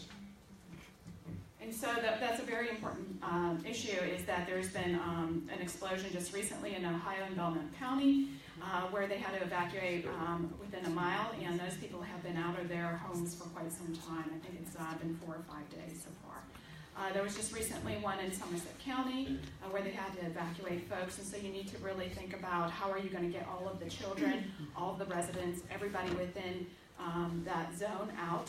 Historically, evacuation zones have been a half mile, a mile, up to 2 miles. Well, once again, I'm the meanie that says our official Q&A time is over with, but we have this room until 9 o'clock, and at 9 o'clock we have to be out of here. So please take advantage of, there's lots of information. There is a wonderful booklet. Please stay and have some information I know you're going to want to hear. So This is stories from people, real live people who have fracking near them, what they have to say. This will give you more resources about the impacts on our health. I heard a lot of clapping when we said what's next, and we want to talk about that. And on March 8th at the Lori Ann West Community Center in O'Hara, we will be talking about what do we do next. So please make sure I get your email. I don't know what this is. You can read it. Please make sure we get your email so that we can let you know more details when that comes out. Also, there's another event by Larry Schweiger, and it's Fracking in Our Future. What does this have to do with anything? There will be an increase in fracking in our region to supply these raw resources to something called the Shell Cracker Plant. The Shell Cracker Plant is here to give us more plastics. So he's going to talk about that. That's coming up on March 24th. There's some flyers on there. We'll also put that on our Facebook page. So, What time on the 8th? On the 8th. We don't have a time yet, so please make sure we have the email.